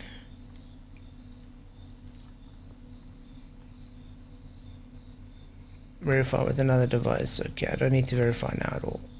Okay, later. Dismiss. Okay, let's go to web. Debate. Beta. Join the beta. There we go. See, it's as simple as this, guys. Then you can log into Elements and you can do your thing. There we go. There's a picture. I remember these roof pictures. Allow. Let me just quickly join in the what? Whoop. Hey guys. Sorry, I had to causing the evaporation of water that does all sorts of weird shit to the horizon that you're looking at. Yeah. And we knew before we went that Blackpool Tower, from the distance away that we were at, which is like 30 something miles away, we knew that the only thing that you should see at Blackpool, if you could see it at all, was the bulbous part of the tower right at the very top, and it'd be on the horizon, be sat right on top of the horizon, touching it. Right. And when we got there, you could see numerous lights that were on the funfair. You could see the beacons that the planes use so that they avoid tall buildings. But there were that many of them. It took ages for us to work out which lights we were even looking at. But none of them should have been visible. And me and Ranty were stood there, and I said to him, I said, how do you interpret that? And he was like, there's no ball, is there? There's no curve. I was like, nay. I said, I don't know what it is we're looking at. We'll have to try and analyse it. And we spent ages trying to work out what all these lights were. But eventually, when we started to pinpoint what these lights were, and we could say, right, this is that ride, this is the other ride, none of these should have been visible, right? Now, when it comes to foreshortening, you only need a small wave in the middle ground somewhere to be able to drown out the thing in the background. And we were at a little bit of an elevation. We weren't like on the beach with the camera at the floor level. We were on the promenade. So because it was so dark and windy and cold, and to be honest, it was frighteningly scary because it's pitch black. We were on the promenade because it was lit. But if you're on the beach and you can't see the water cut around you because it's that dark, it is a bit dangerous, and we didn't feel comfortable doing it, to be honest, because we have big tides here, and you know they can get around you before you know it. But bottom line is, we weren't that high above the water. It doesn't matter what the height above the water was. What matters is Ranty could see. There must have been about 12 or 15 lights. After we worked out what they all were, there's no arguments. It's like whatever it is that we're looking at there's definitely no curve, because we're only meant to see the very top of the tower. And we could see tons of it. We could see one of the things we could see was the Ferris wheel. Now that Ferris wheel's nowhere near as tall as the tower. No, it's not. We could see it. And Ranty was like, "Yeah, it's flat, isn't it?" I said, "I think so, yeah." I said, "There's definitely no curvature between here and there." I said, "There's a lot of like waves and things that affect what we see at the horizon." like refraction, and when I say refraction, I don't mean 7/6R like they do. I mean actual refraction, real world refraction, not Mickey Mouse refraction that doesn't exist, that they tell us exists. So there is all sorts of weird things that happen at the horizon.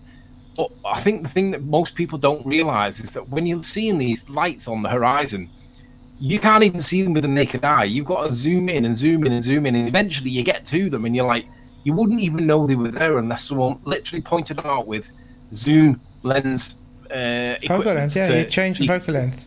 Exactly. Yeah, but it's so far away. People don't appreciate that when you see it on a picture on a screen, it looks like it's, you know, you could touch it because it's all exploded. You can see it, but in real world, for us to get those images, we were doing time lapse photography to try and capture the imagery with bleed over time because it was so you just couldn't see it. There's nothing there, right? And Ranty was like, "Fucking hell, it is fucking flat." Now, for Ranty to quote go back to the ball, like it's just a nonsense because Ranty's seen that the Blackpool Tower from Hoy Lake is so it's not possible to be seen. Exactly. Now, the Blair's don't like that observation, but Ranty's seen it with his own two eyes. He's seen it with his camera. It was his camera we used. He's got to dismiss that his own evidence there. He's got to dismiss that, and he won't do that. Not honestly, anyway, because it's. And all he's done is he's took a backhander from Ruif. That's all he's done. Yeah, but I mean, look, did you see what I was explaining with the focal lengths on these pictures? Yeah, and that's exactly I've that. never seen that. That just explains it's optical. There's a really good video. I can't remember what the name of the video is called, but it's basically a guy driving down a dead straight road, and in the background at the end of the road bends sharply, and then you've got in the very background you've got a building and you've got something else, and basically what's happening is as he's getting closer to the building in the middle ground, that's getting bigger quicker than a building in the far background. That's not getting bigger at all.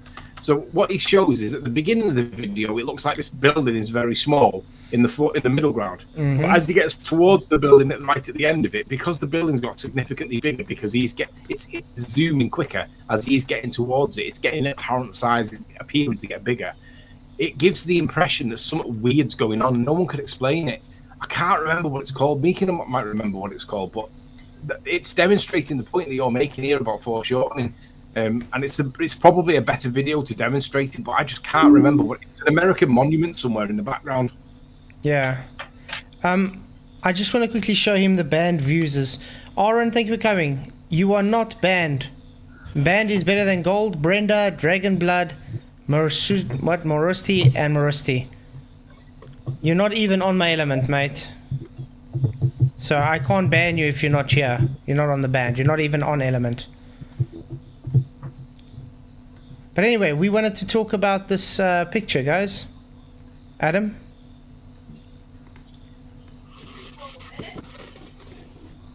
You still here, Adam? Yeah, I had my glasses off. Oh, sorry. I can't see the mute button with my glasses off.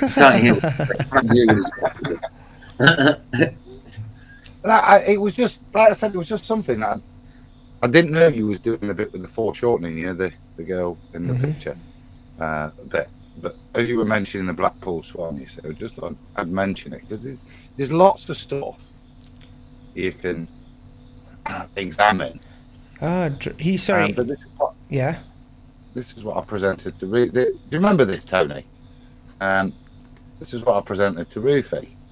We were analysing it. This is Tony's kind of work. This is what he did really well back in the day, wasn't it? Identifying points. If you can do that, then you've got some kind of markers, haven't you? And all we've got on here is those markers, and then the fundamental ball claims and how they should play out. So that being the geometric horizon should be there, and then if you're gonna invoke 7/6R as you mentioned, then you've got your refracted horizon there, all of which should still mean there's plenty of obscurity. And as I said, in that particular photo, which is the section they cut off, if memory serves me correct, you've got the flat water all the way to the opposing coast and shoreline. Yeah, and I mean we could see we could see where the mirage line and everything was. I mean, we even worked out the distance to these this thing in the distance. We worked actually all the distances out. I mean, there's things that you should not be able to see. Claimed. I even had Rue I just can't find it on my Discord anymore.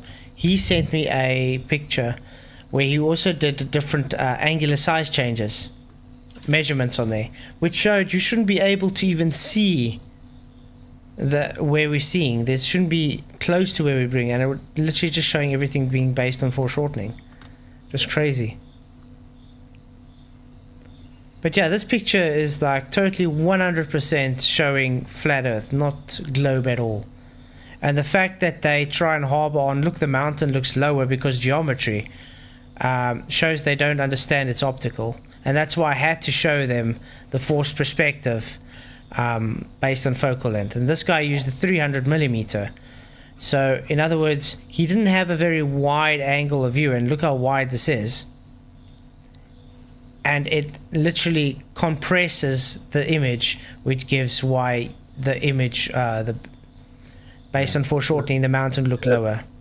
Yeah, the problem I've got is if you go to Blackpool and you're at the tower and you look at them mountains, they don't look nowhere near that big. Nope. But that's what I'm saying. But remember, this is layering. So he's taken hundreds of photos and layered them on top of each other to give this image. It's like making an HDMI image. You're taking different exposures and different at different times or whatever at the same spot to try and layer them on top of each other to make it as crisp image as possible. So that's what really awesome is. I mean, you've also seen those videos from Bev, because he's done a lot of the observations from around the spot, where he traveled to the spot to do the observations. And those mountains are moving up and down like waves on their ocean. Yeah. They're never really staying in one position. They're moving up and down constantly.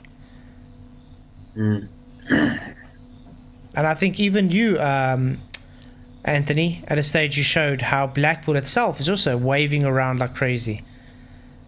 It doesn't stay perfectly perfect how they wanted to picture it on here. Oh, is Anthony out? Oh, he's here. He's just muted. What time was that picture took? Like, I'm assuming it was took like different times. Early hours at day. Like, I think the story was. I think the story was he says he was driving home from work or something, and he saw how beautiful it looked. So he jumped out of his car. He had his camera and he took photos. That's a bit dodgy to me. That's Bev's story, isn't it? No, that's what Jackson said. I'm sure Bev said that. He was driving home with his son, and they jumped out and just looked for him. But I messaged Jackson before on Twitter, and I'm sure Jackson said the same.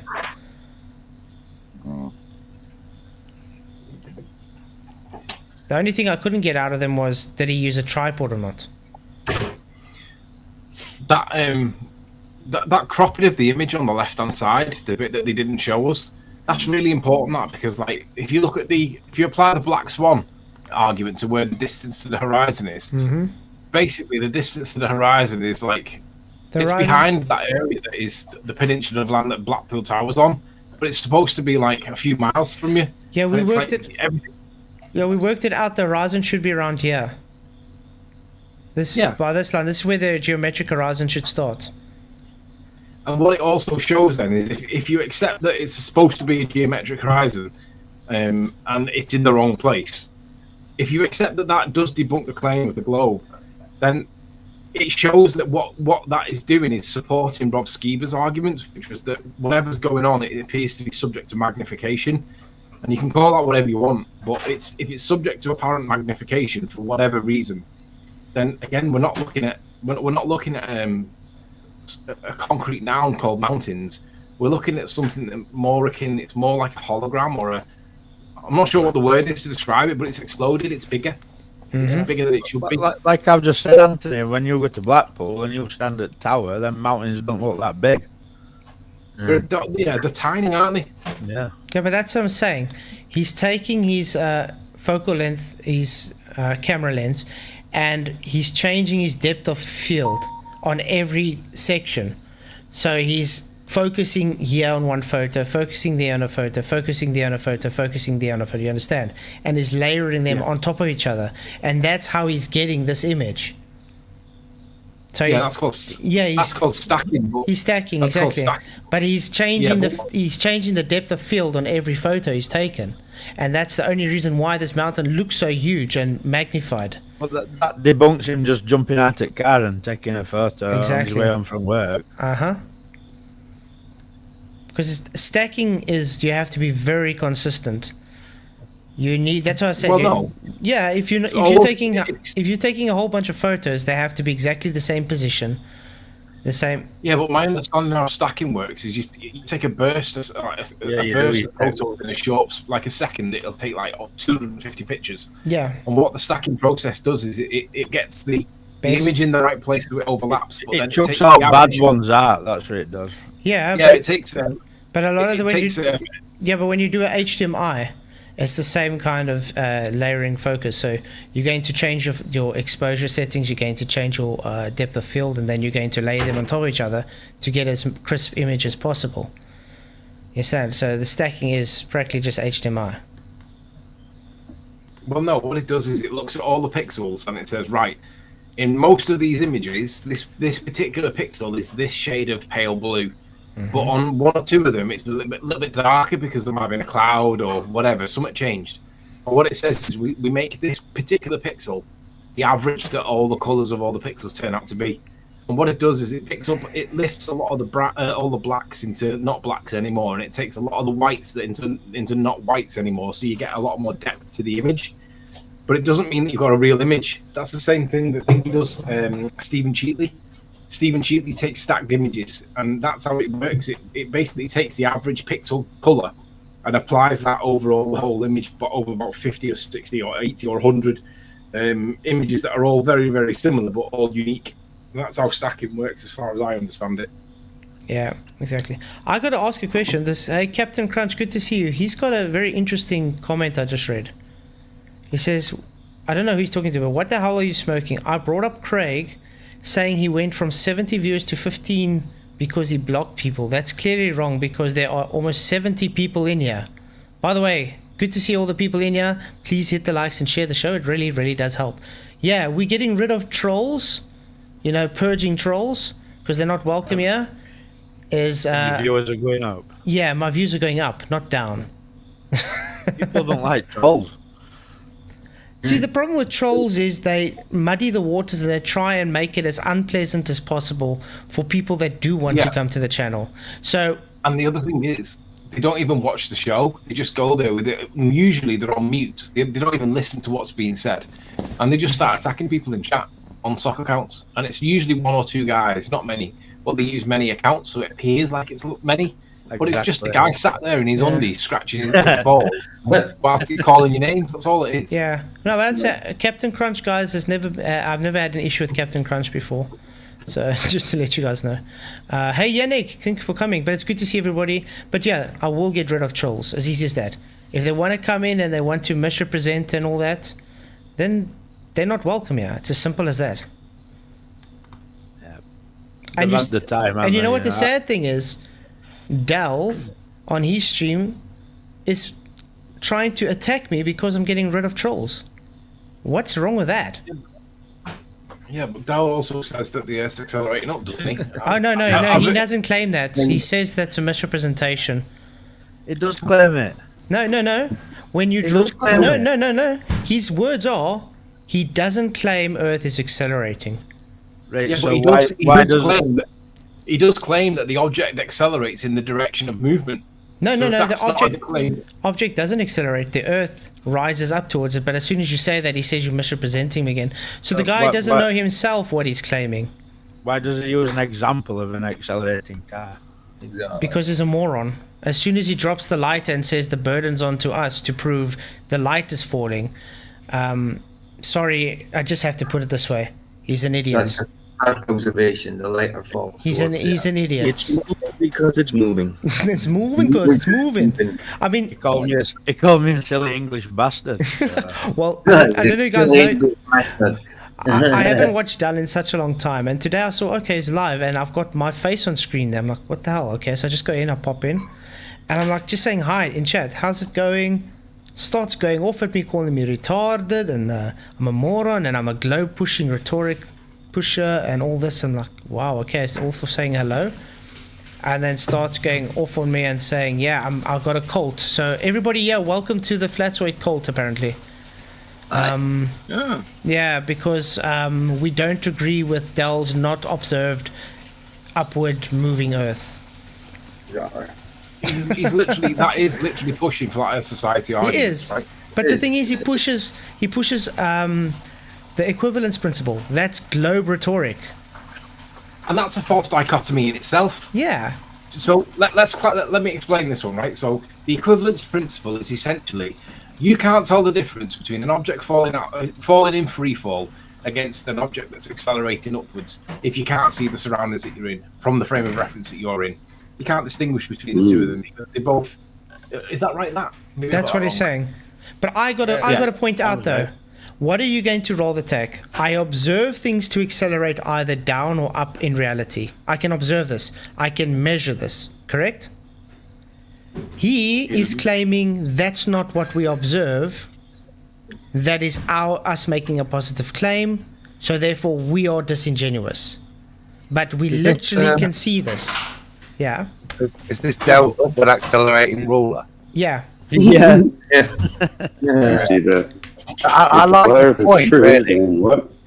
If I lock you in a box and deny you of all your other senses, and either move the box or move the ruler, you won't be able to tell which is which. Well, brilliant. But I have other senses, so I'm not sure of the point, again, with Dell. Yeah? Because we have all those other senses here on Earth. So if he's claiming we're moving up, we'd feel it, we'd notice it, it'd be measurable, wouldn't it? Of course. Not if I lock you in a box and deny you of all your other senses other than looking at this ruler in the box. But that's what I'm saying. We can observe acceleration of a helium balloon accelerating upwards. We can observe an object like he drops his lighter. We can literally take it and a measurement of it accelerating downwards. We don't claim a 9.8 meters per second because that is globe rhetoric. That's only done in a vacuum, which is not natural. Him making the claim when he drops that lighter, which he had to pick up again after it fell, is not him making a claim, it's us making a claim that it accelerated after he dropped it. We can observe and measure this. He can't observe and measure what he's claiming. He just plays dumb and says, oh, because of reference frame, therefore you guys are dishonest. What? He's just projecting his not actual observation onto us. Dude, after all, I think it's about 2 or 3 minutes to video article. If there's any more to add, but if after all the critique he's had, that his rebuttal is to go away and stick 2 rulers in a box and slide one up and down, or slide the box with the ruler strapped up and down the other ruler as a rebuttal, it really isn't worthy of much more comment than just the basic ridicule it does deserve. Because we asked you to prove something. What are you doing now? What is this? It's a Sooty and Sweep show. It is worth of more though, because if you point out that it's a false dichotomy in the sense that there's a third explanation that he doesn't address, his argument is essentially that if you're in free fall, you're in the same position as what you would be as if you were accelerating upwards at 1g, right? That's the equivalence principle, right? And you wouldn't be able to distinguish the difference. But that's only 2 of 3 scenarios. If you remove the medium and you've got an object of mass, they're all falling at the same rate. And then you put the medium back in there again, the third explanation is relative density. But because he ignores the medium, he hasn't got the reference of the medium to reference to us for the third example or the third option. But you see, so when you point out that there is the third option, then it's a false dichotomy. So you can rule it out on the basis of that as well. This is the issue I had with the guy last night as well. with a vacuum where you remove the medium. Ask me why is it not going up? It's exactly the same issue. Because mass is not a negative. There's no such thing as negative mass. Exactly. That's why. Exactly. It's like crazy. I actually had a border fighting with me today, telling me I don't know what a vacuum is because I believe there's still air in a vacuum. But you know what? they've got things called antimatter, haven't they? They've got things like what's the stuff that they call anti in space? They've got dark matter, antimatter. Yeah, dark matter, antimatter, they're basically the same kind of thing. And they say, look, you can tell it exists because it has to exist, right? Well, can you imagine if we said that, we could make things accelerate upwards in a vacuum by having antimatter? Because we could then use antimatter to show that, we can make mass give mass a negative value. And obviously in mathematics, you can do that. Yeah. So, and when they say about the apples, 5 apples, like 3 apples minus 5 apples, equals minus 2 apples, and they're completely comfortable with that. Well, if we said, we can just have negative values ascribed to mass and have antimatter, and then put them into the formulas for relative density, and then you get a negative, and then things will go up mathematically, but it's ridiculously absurd to even argue it, but they're quite comfortable arguing the negative values when it comes to other things where it supports their argument. Yet when we point that out, they think that we're being ridiculous, but if we were to do the same thing ourselves, they jump all over it and say, there's no such thing as antimatter. But mathematically there is. Yeah, it's hypocritical. That's what you need to do to get things to go up in a vacuum, because you've got a vacuum of nothing. You need an anti ping pong ball to go the other way, right? But they won't accept that because that's ridiculous. But that's what I try to explain to him before it's a vacuum. That helium balloon goes up. It's floating on the top of the container. As soon as I remove the medium, that helium balloon, if it doesn't explode, it falls down to the bottom. Why? We removed the medium. So therefore, it shows the hypothesis true. The density to object between the object and the medium ratio is what gives its vector up or down. The timing of pancake, though, does it? The timing of Dell on making these arguments is not coincidental with Bob's death. I believe, honestly, sincerely believe that Bob Nodell was basically Flat Earth Society in disguise. I agree. He was there to present some arguments credibly and other arguments ridiculously, and he was there to make us look stupid. And when Bob stepped out of the scene and died or whatever, it's not a coincidence that Dell starts taking the mantle for being the biggest dickhead in the topic, because he's now doing what Bob was doing. It's not going to be long before he magically gets involved in some kind of weird accident where you don't see him anymore, because he's going to have to step out of the topic and disappear, because he can't keep pushing that nonsense. Well, you see, all he's doing now, his whole concentration on anything is literally focusing on me at the moment, because I'm saying the Earth is stationary, and you guys from FED. That's all he's concentrated. He's not even worrying about any other thing. Him and his cult followers literally just make videos daily basis. This guy says the Earth's stationary. It's like, what? What the hell? See, the problem is, right, if the Earth's not stationary, they should be able to measure it. And then they go, we've got fiber optic gyros. Oh, yeah, well, what are they measuring? They're measuring an acceleration. Okay, but acceleration of what? And that was the sword that Bob fell on. Because they do measure something, or they appear to measure something. They could possibly be measuring nothing at the same time, and it's a fault within the system itself. Who says that the super precise? This is another issue I had with that same guy last night, where he makes a claim of interferometry, just saying because of gravity. He just circular reasoning, begging the question, and therefore it is. It doesn't work that way. But the thing is, nobody demonstrates what's causing the interferometers to do what they're doing. Exactly. They all assume that it's the Earth moving. But my assumption when I see it is that it's the device itself that's got inaccuracies that they insist are super precise. I agree. If you've got something that's in a perfect balance, right? Especially something digital. If you calibrate something so that the zero value is sat and it sits in the middle, right? And then you start focusing on zooming in and getting to 15 decimal places. That zero value, no matter what it is that you're measuring, no matter what you think you're measuring, it's going to start fluctuating. Why is that? We're in a dynamic system. We've got things that affect things like temperature, pressure, all these fluctuations in the environment that we're in are always affecting sensitive instrumentation. Now, does it mean that it's measuring something, or does it mean that the environment around the device is changing and it's picking up something in the environment? It's like the gravimeters, right? They insist that the gravimeters are detecting gravity, even though gravity is not a force. Well, that in itself proves that the gravimeters are not detecting shit. Exactly. Now, if they are detecting something, they've got to show what it is that they're detecting. Well, look at it this way. Gravimeters and everything, when you look into it, it detects more density layers. It's density. I mean, just like the gravimeters on the submarines. It doesn't pick up icebergs. It doesn't pick up other submarines or whales or anything unless they are very, very close to the submarine, which is based on just the frequencies because of the Doppler effect. I mean, everything has a vibration to it. So can I add just add something? How is it calibrated? If it's measuring movement, then it needs to be calibrated on stationary. How can you calibrate something that's while it's moving? Exactly. Measure something moving. That's also true. Yeah, but even when you measure it, right? Even when you calibrate it, if you're working to 6, 8, 10, 12 decimal places, that calibration, the minute you press it, starts to vary because because we're in a dynamic system, right?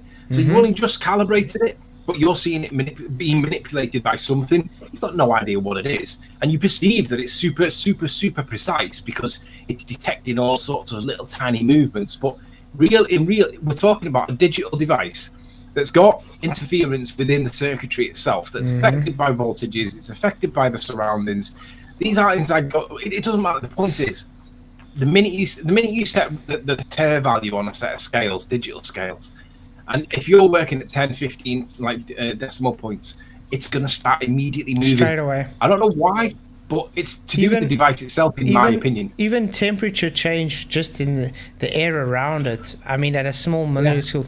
Even my scales that I use, okay, even they are so sensitive. As soon as I tear it, they hop up and down sometimes, and I don't have to do anything just by having heat change.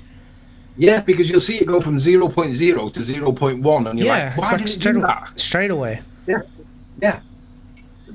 It's because when we have lab pans and you're measuring stuff, properly, you set the pans up and then you shut the window so that there's no airflow, even in the room.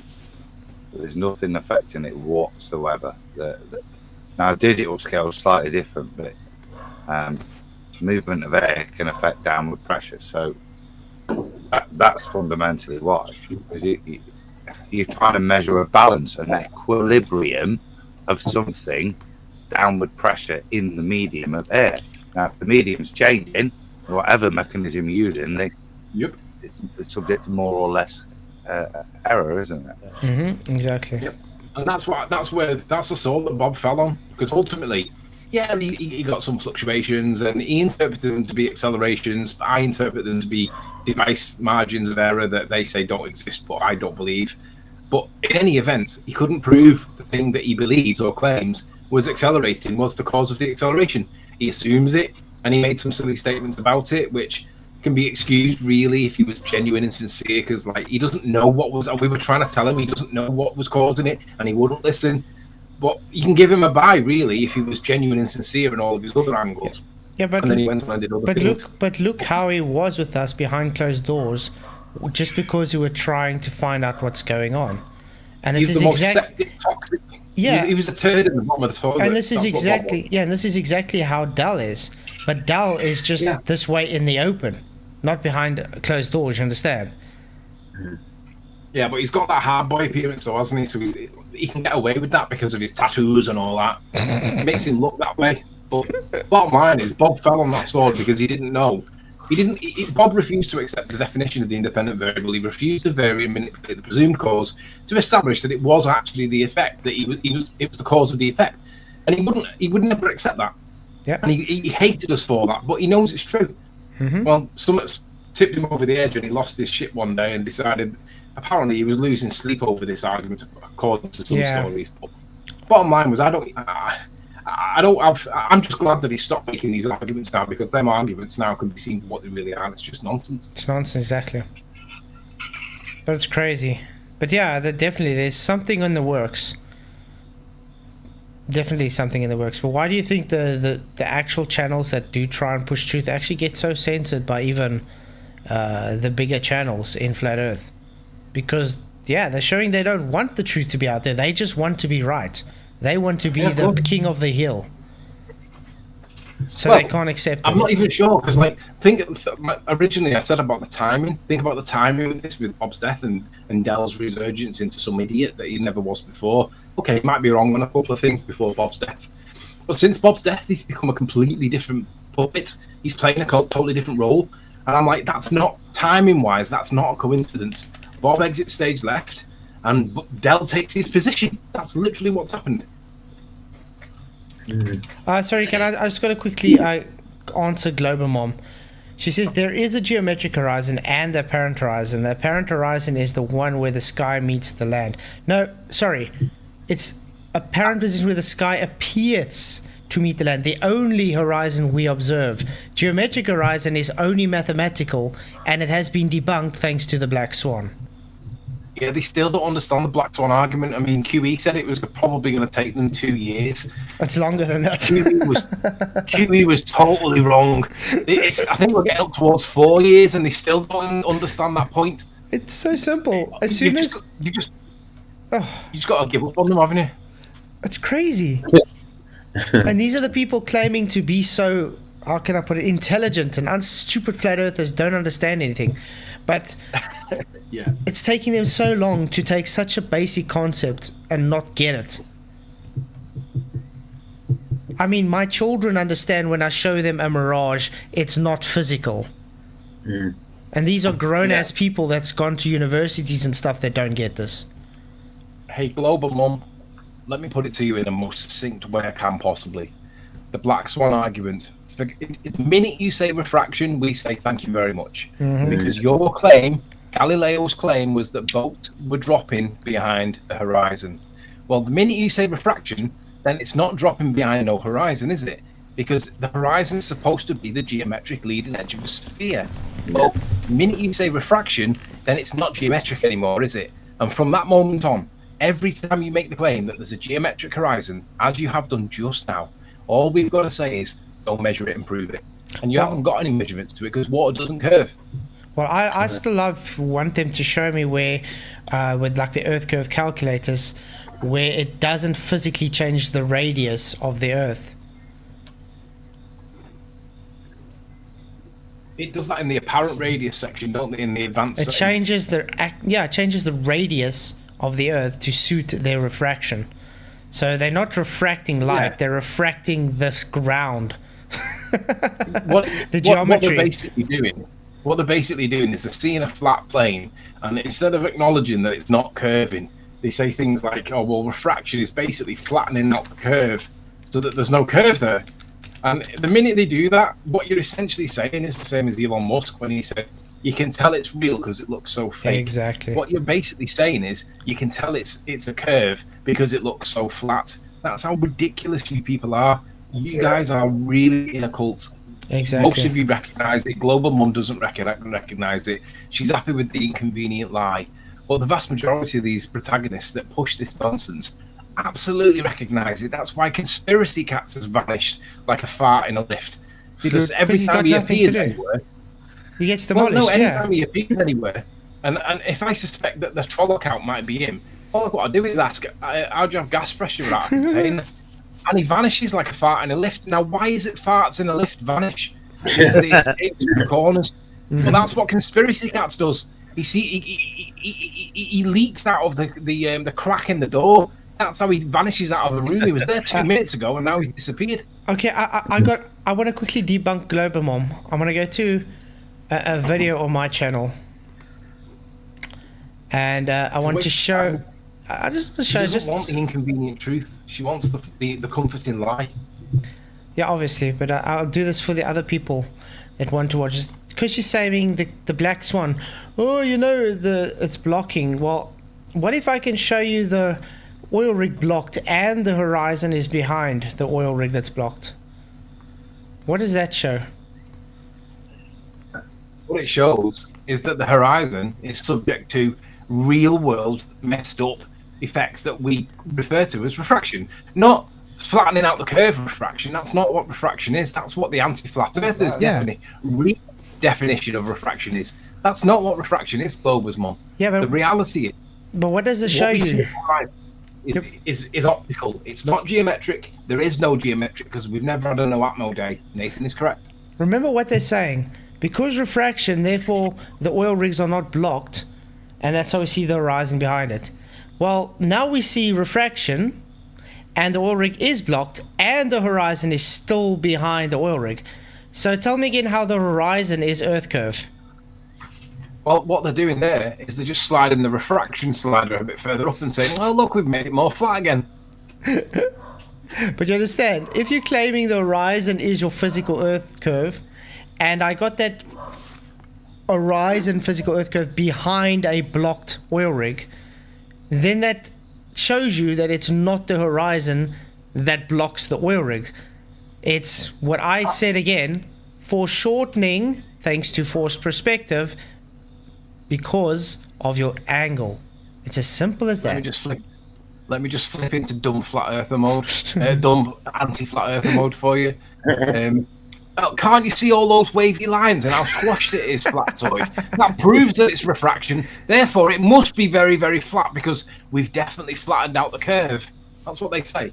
What's your response? Yeah, but look what she's responding to. Yeah, the focal length thing. There is a lot of refraction there. There are the legs. Why are the oil rigs so stretched? The oil rig stretched out is not the argument. The argument is you claim the horizon is Earth curve. You claim that the reason we didn't see Earth curve in the last one is because of refraction. Now we got hectic refraction again, as you would love to put it, with the horizon behind it still, and the oil rig blocked. Get it? Yeah, but she's still missing the elephant in the room here, Glober's mum. Pay attention. The moment you say refraction, then the horizon is not the leading edge of a sphere for boats to fall behind. That debunks the claim that Galileo made with his telescope when he invented the first telescope, that boats were vanishing bottom up, because he said it was the leading edge of a sphere. I'm paraphrasing, he didn't say that, but he said that the boats were disappearing because they were going behind the Earth curve.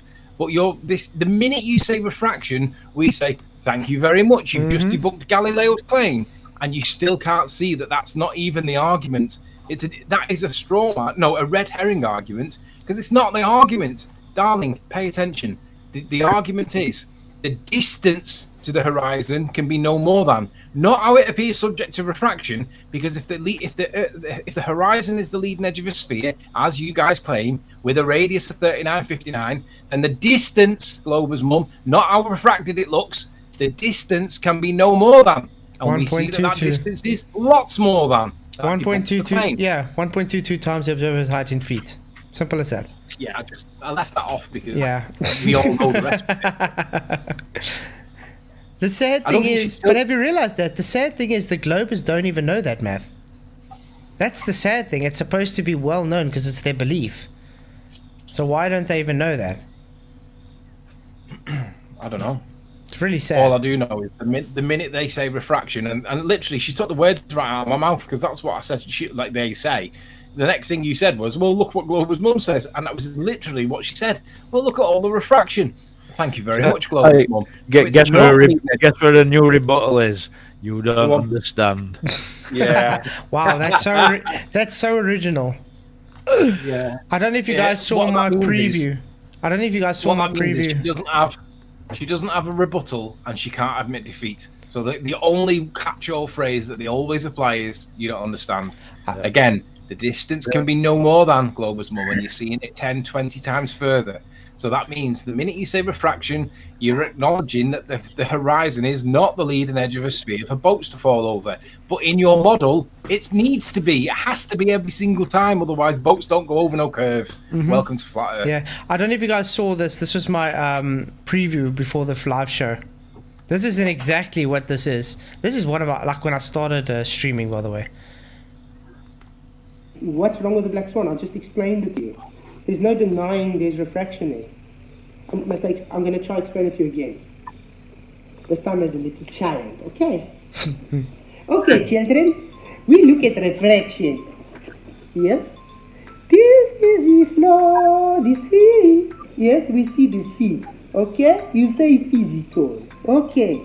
Now we're going to have the cranes or the oil rig. Okay. Oil rig 1.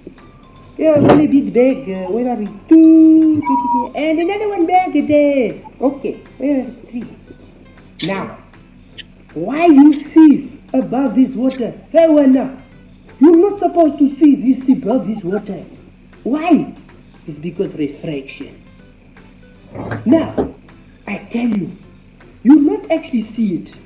You think you see it because it blocks. The water is there, not there. Yeah, the water is there. So, it's physically blocking it, but you see it.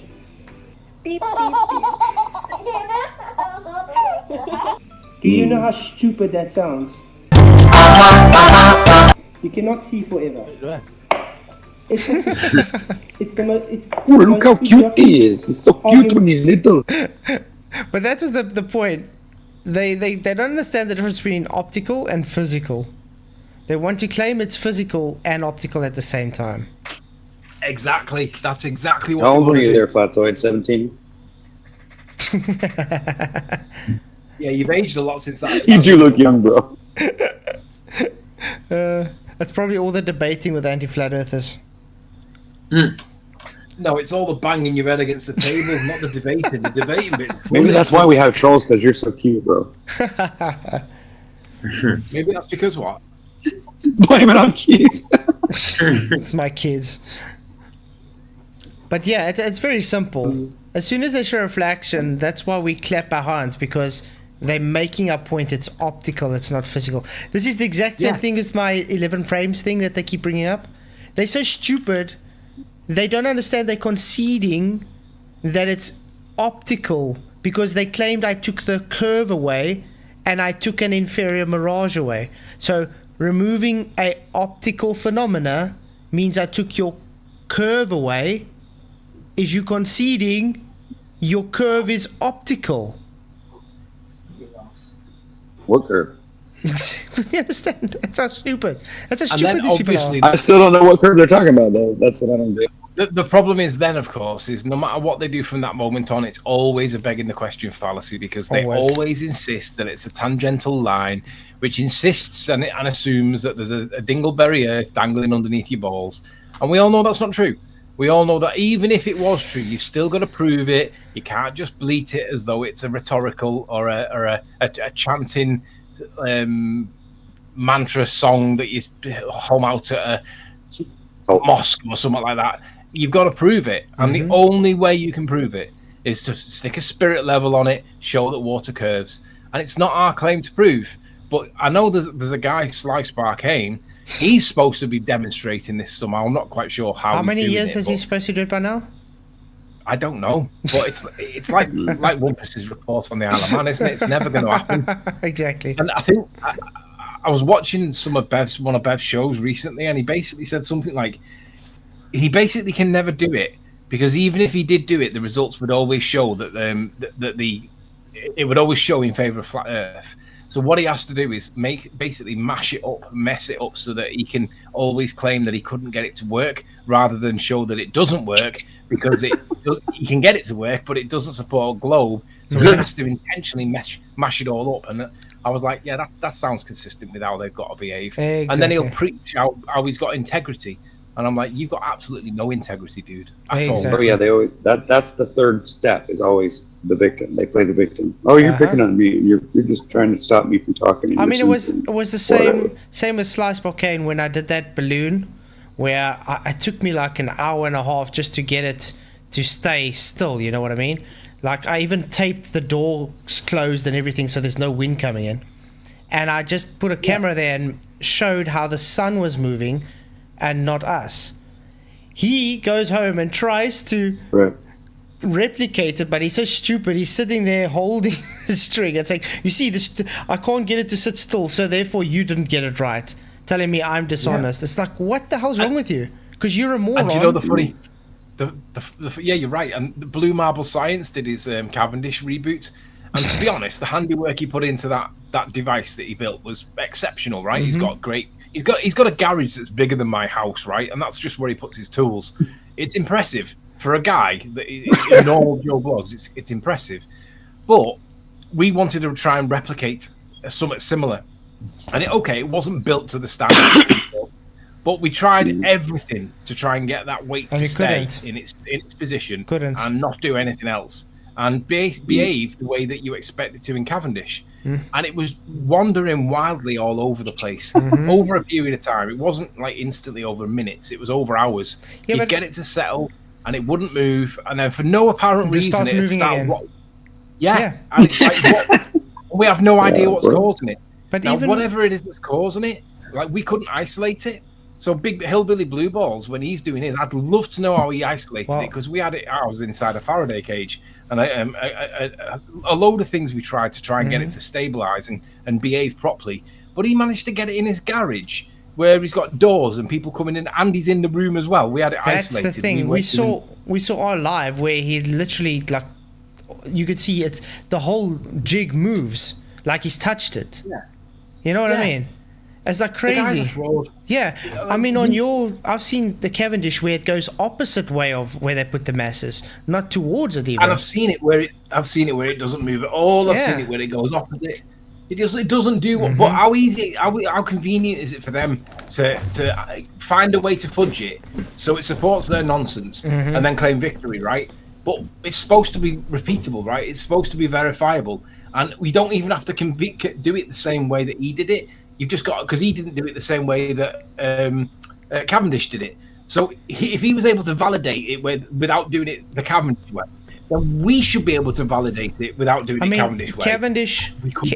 Cavendish wasn't even in the same room. He sat with a telescope in a shed away from it to try and keep it as much as possible away.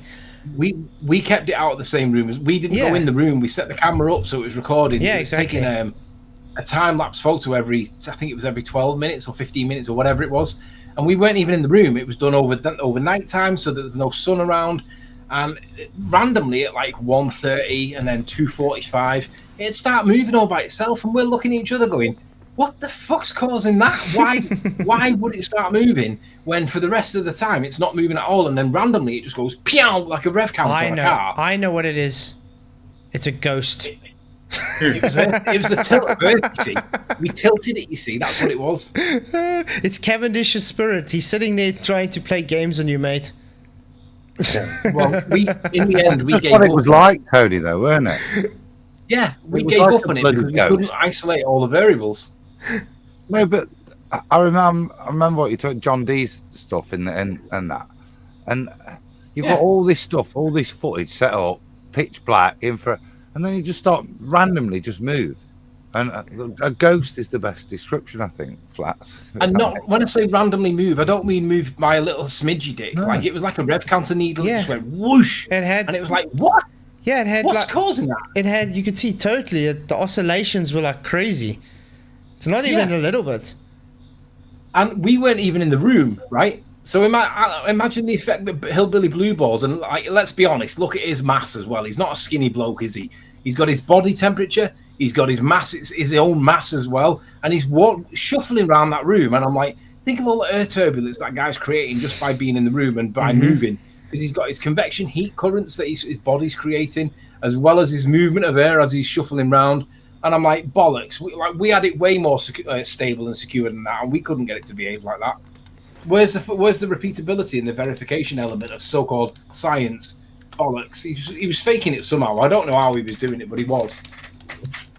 Exactly. I think I can get the Cavendish for you. They're asking where's the. You still got it on this channel, correct? The new one as well. Yeah. There we go. I mean, this is like insane. Do you like the boosted? Okay. South African adverts. Okay. It's weird the different styles of all the different countries' adverts, actually.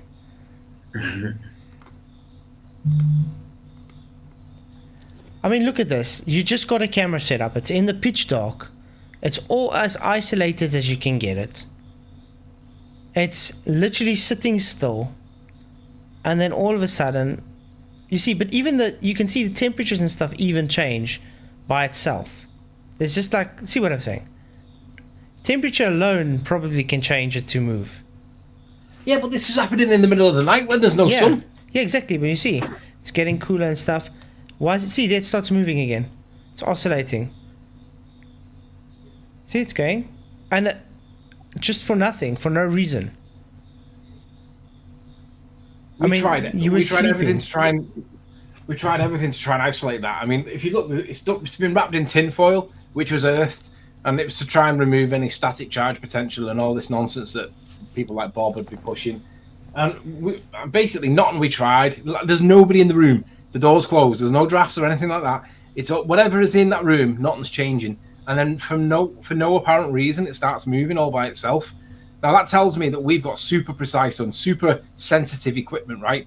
Because Blues, his was moving perfect. His was minute he moves that ball near that big ball next to little ball, he's getting little ball moving like it's almost as if somebody was controlling it with a remote control. It was that bad. We couldn't even get it stable. And I mean, your guys is just in a vacuum as far as I know. I mean, Blues was wood. Blues was wood, correct?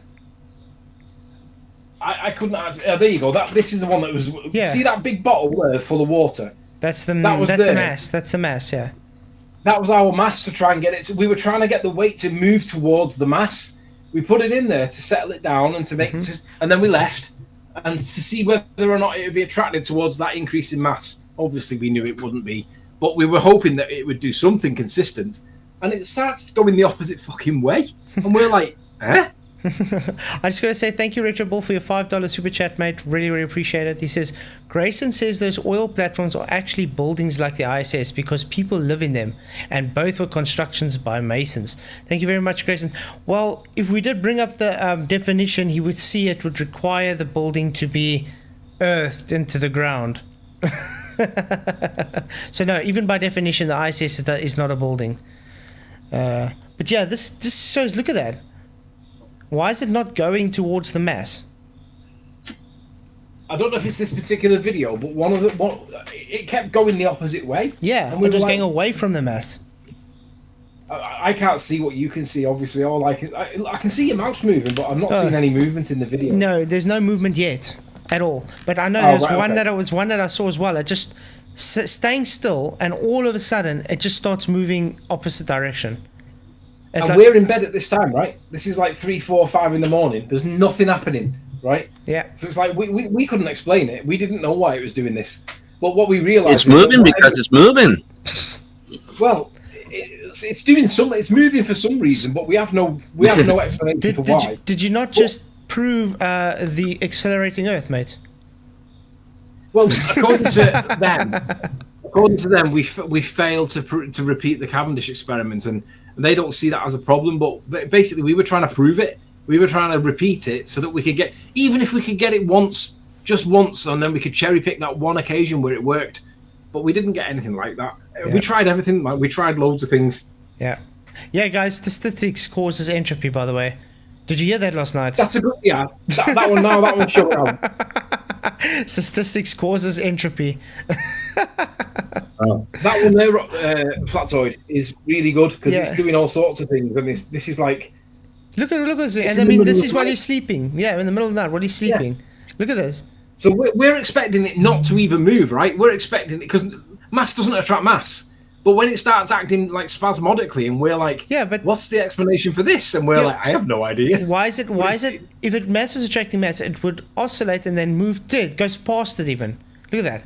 Yeah, it's crazy. It goes both ways. It's like there's a ghost in the room, like Casper. He's walking around and he's fucking around with it. You see, I mean, if it was mass attracting mass, it would move towards mass and stay there. But it doesn't. It goes past. Correct. Look at that. Yeah, but they would say, well, it's torsion in the wire, isn't it? It's.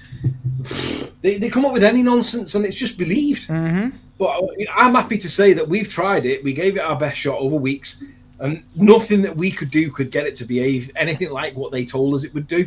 It was behaving all by itself in a world of its own, and I mean, we were showing it, and it's doing what it's doing. Like, we're not influencing this as far as we can tell. But that's what I'm saying.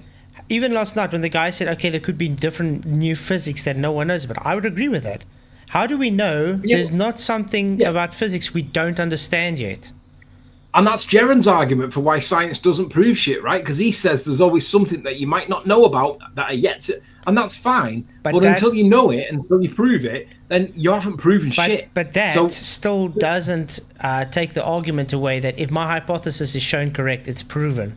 Because even that's if you, what I was going to say next. Yeah, even if you do find something else, it's not going to change or invalidate the previous hypothesis that will always stay true. Correct. That was my next line. Just because you haven't yet found it, when you do then find the reason why this mass is doing what it's doing, that, and then you prove it by manipulating it, nothing changes that you've proven it. That's why that egg test is delicious. Because it is the relative density of the medium and the object that interact with each other. It is that. You can repeat it yourself. And that's but what gravity hijacks. If you think that there's something else, guess what you've got to go and do? You've got to wiggle it. That's what Bob couldn't do and wouldn't do, and he just didn't ever take it on. But Bob said that there was a voltage or a current or a flow, and I tested that theory and it failed. I could not get an acceleration by passing a flow through the. But according to his theory, I should have done. So it was a failure on my part, but it invalidated his claim, and he just completely ignored it. It debunked his claim. It doesn't do what he says it does. Yeah, exactly. But that's what I say. It's idiotic. That's what I say. That gravity just hijacked relative density. That's look at this. Look at that now. You can see by the lighting that the sun's coming up. And There is a it window starts in moving that again. region. There it starts moving again. Look at that. Yeah, but sometimes it moves when the sun's coming up, and then other times the sun comes up and it's not moving, and it's like, so it's not the sun that's causing it. It's not light. It's not heat. Exactly. It acts really, but the bottom line is they make it look so predictable, so easy. And we tried to get it to work and get it to, well, we tried to get it to be stable in the first place just so we could test it, but we could never get it stable. So, like, I don't know how Blue's done it, but he's a liar as far as I'm concerned. Oh, yeah. There's definitely something. And, I mean, he never shows anything. You can clearly see around your workshop. You can see around it. He just showed a reflection from a laser pointer onto a ruler. Yeah. That's what he showed. That's all he showed. Anywhere, right? Yeah, that's all he showed. He's got a Maxwell's demon, which would be his son or his daughter or whatever, and he's sat there moving it across. Right, press it now, John, and he's pulling it back. It's crazy. But that Cavendish, we tried doing that for weeks and weeks and weeks. And to be honest, when I say we, I mean it wasn't really me. We were brainstorming. Because we were trying to get it to work. So we could, because we knew that mass didn't attract mass. So all we needed to do was get it to sit still. We just couldn't get it to sit still. It didn't want to. But even that shows that it's not mass attracting mass, because it would attract towards it. Where's the attraction there? Yeah, where's the attraction? But I hope you find the one where it went the opposite way to the mass, because that's really good. Yeah, because it shows it would be inconclusive. And that's exactly, actually, even if you look at Cavendish's results of his so-called measurements, they're never exactly the same, because it differs, and that shows it's not as accurate as they want it to be. That's why they create an average, because I think it's total fraud. It is a fraud. Like, if you remember, C.V. Wells and Boys, what were the names? C.V. Boys, yeah. C.V. Boys and H.W. Wells, I think it was. Yeah. They were the ones that ascribed that G in the formula to Newton after his death. Yep. And he said, "Please don't do this to me. I don't want gravity as an innate force ascribed to me." And that's what they did. So if that's what they're doing and they're ascribing it to him, they need to make that look. They've got to fudge it to make it look right. Otherwise, it falsifies their own work. But they did the thing that Newton didn't want to ascribe into him. So, like, it makes, when you know that, it makes sense why that Cavendish test even exists in the first place, because they wanted to soil his name for the lie. Yeah, exactly. But that's what I was trying to explain to the guy last night as well. It's just torsion balancing. Yeah, look at that one. There we go. Look at that. There's 2 rolls of building lead there that you have on buildings. Like, lead's really dense, right? Yeah. And the idea was we'd have them at opposite points there and put like wherever the weight is in the evening, put them at the point that's like kind of like 45 degrees from it, and then 180 degrees directly opposite, and it should pull the weight round both sides. There should be double the force of gravity on both sides, and it should pull it, and then it should go past where the weights are, and then basically like set like a balance in the middle. And obviously, you know what doesn't happen, but look at all that mass that's there. It would be like taking a ruler, putting your hand on the one side of the ruler and the hand on the other side, and spinning it with your two hands. That's what it is. Yeah, and then it would go past the weight. Yeah. And then it would start going the opposite way, and it would find its equilibrium, and it would settle in line with the two weights, and it never did it. It acted all by itself as if the weights weren't even there. Yeah, look there. It's just oscillating away from the weights. So what's going on here? Like, we don't know why it's doing this, but obviously from their perspective, they would say, it's because you're shit. Very easy to say that. Try doing it yourself. And, oh, well, we have done. Blue showed it. Yeah, he did it in a room whilst he was shuffling around in his own heat source and all that. Clearly, that's not... But we tried to do it right, and we honestly tried to get it stable so we could do the variation of the mass, like, and the distances. We couldn't get it to do it. Yeah, exactly. Sorry, guys, I'm going to say goodnight. Yeah, that kind of thing. But I think it was awesome. Thank you for actually coming and, presenting that stuff. Because I think it's something people have to actually see. We should actually do a show on Cavendish sometime, I think. But what I want to know is why science isn't correcting these anti-flat earthers. Because if science is supposed to correct itself, where are all the scientists correcting this pseudoscience? Because, like, clearly science is not correcting itself. I can tell you. How devastating will it have to be if they have to rewrite everything? Because 99% of everything today is based on pseudoscience. So they have to rewrite everything if they base it to say, we were wrong, sorry guys. And they don't want that. It's a bad indictment on science if it's supposed to be self-correcting and it isn't actually correcting anything. And the reality is it's allowing kids to be lied to in school in the name of so-called education. How credible is science at this point if it's failing to correct the anti-flat earthers? But you see why is that acceptable? But you see, that's the issue. The normal people now thinking science is credible. If they have to find out, okay, it's not credible. If they find out, okay, they've been wrong, it's pseudoscience. It throws all the science credibility out the window. Then no one's going to see science as any credibility. So they won't have any foot to stand on when they say, okay, I have evidence for this or evidence for that. So they have to keep the lie going. So then why is it called science in school then if it's not science? Because it's pseudoscience been masquerading as science, all to keep a belief alive. It's like when you get caught in with a white lie and you make your lie bigger and bigger and bigger to keep people from knowing you lied. That's exactly what they're doing. They start with a little white lie and it keeps growing and growing until it gets out of control. And then the minute you start offering funding for that little white lie, it suddenly becomes really lucrative to lie. So why would they tell the truth if they're getting paid trillions of dollars? I mean, I would rather have my Lamborghini and not care that I'm lying than sit without a job and maybe go to jail for fraud. You know what I mean? So yeah, thanks guys all for coming. Really appreciate it. I think it was an awesome show. Yeah, it was good, man. Hopefully the Globers paid attention. But yeah, it was a great show. Thank you everybody for coming. Really appreciate it. Thank you for hitting those likes and sharing the show. If you haven't already, please do though. And thank you for the super chats. Thank you for everybody's support. I'll see you all tomorrow night. STST is coming on for a chat on was he actually a flat earther? Yeah. So that's going to be interesting. So thanks guys all for coming. Really appreciate it. I'll see you guys all tomorrow night. May the blessings, may pressure be with you. Much blessings. The first day. The first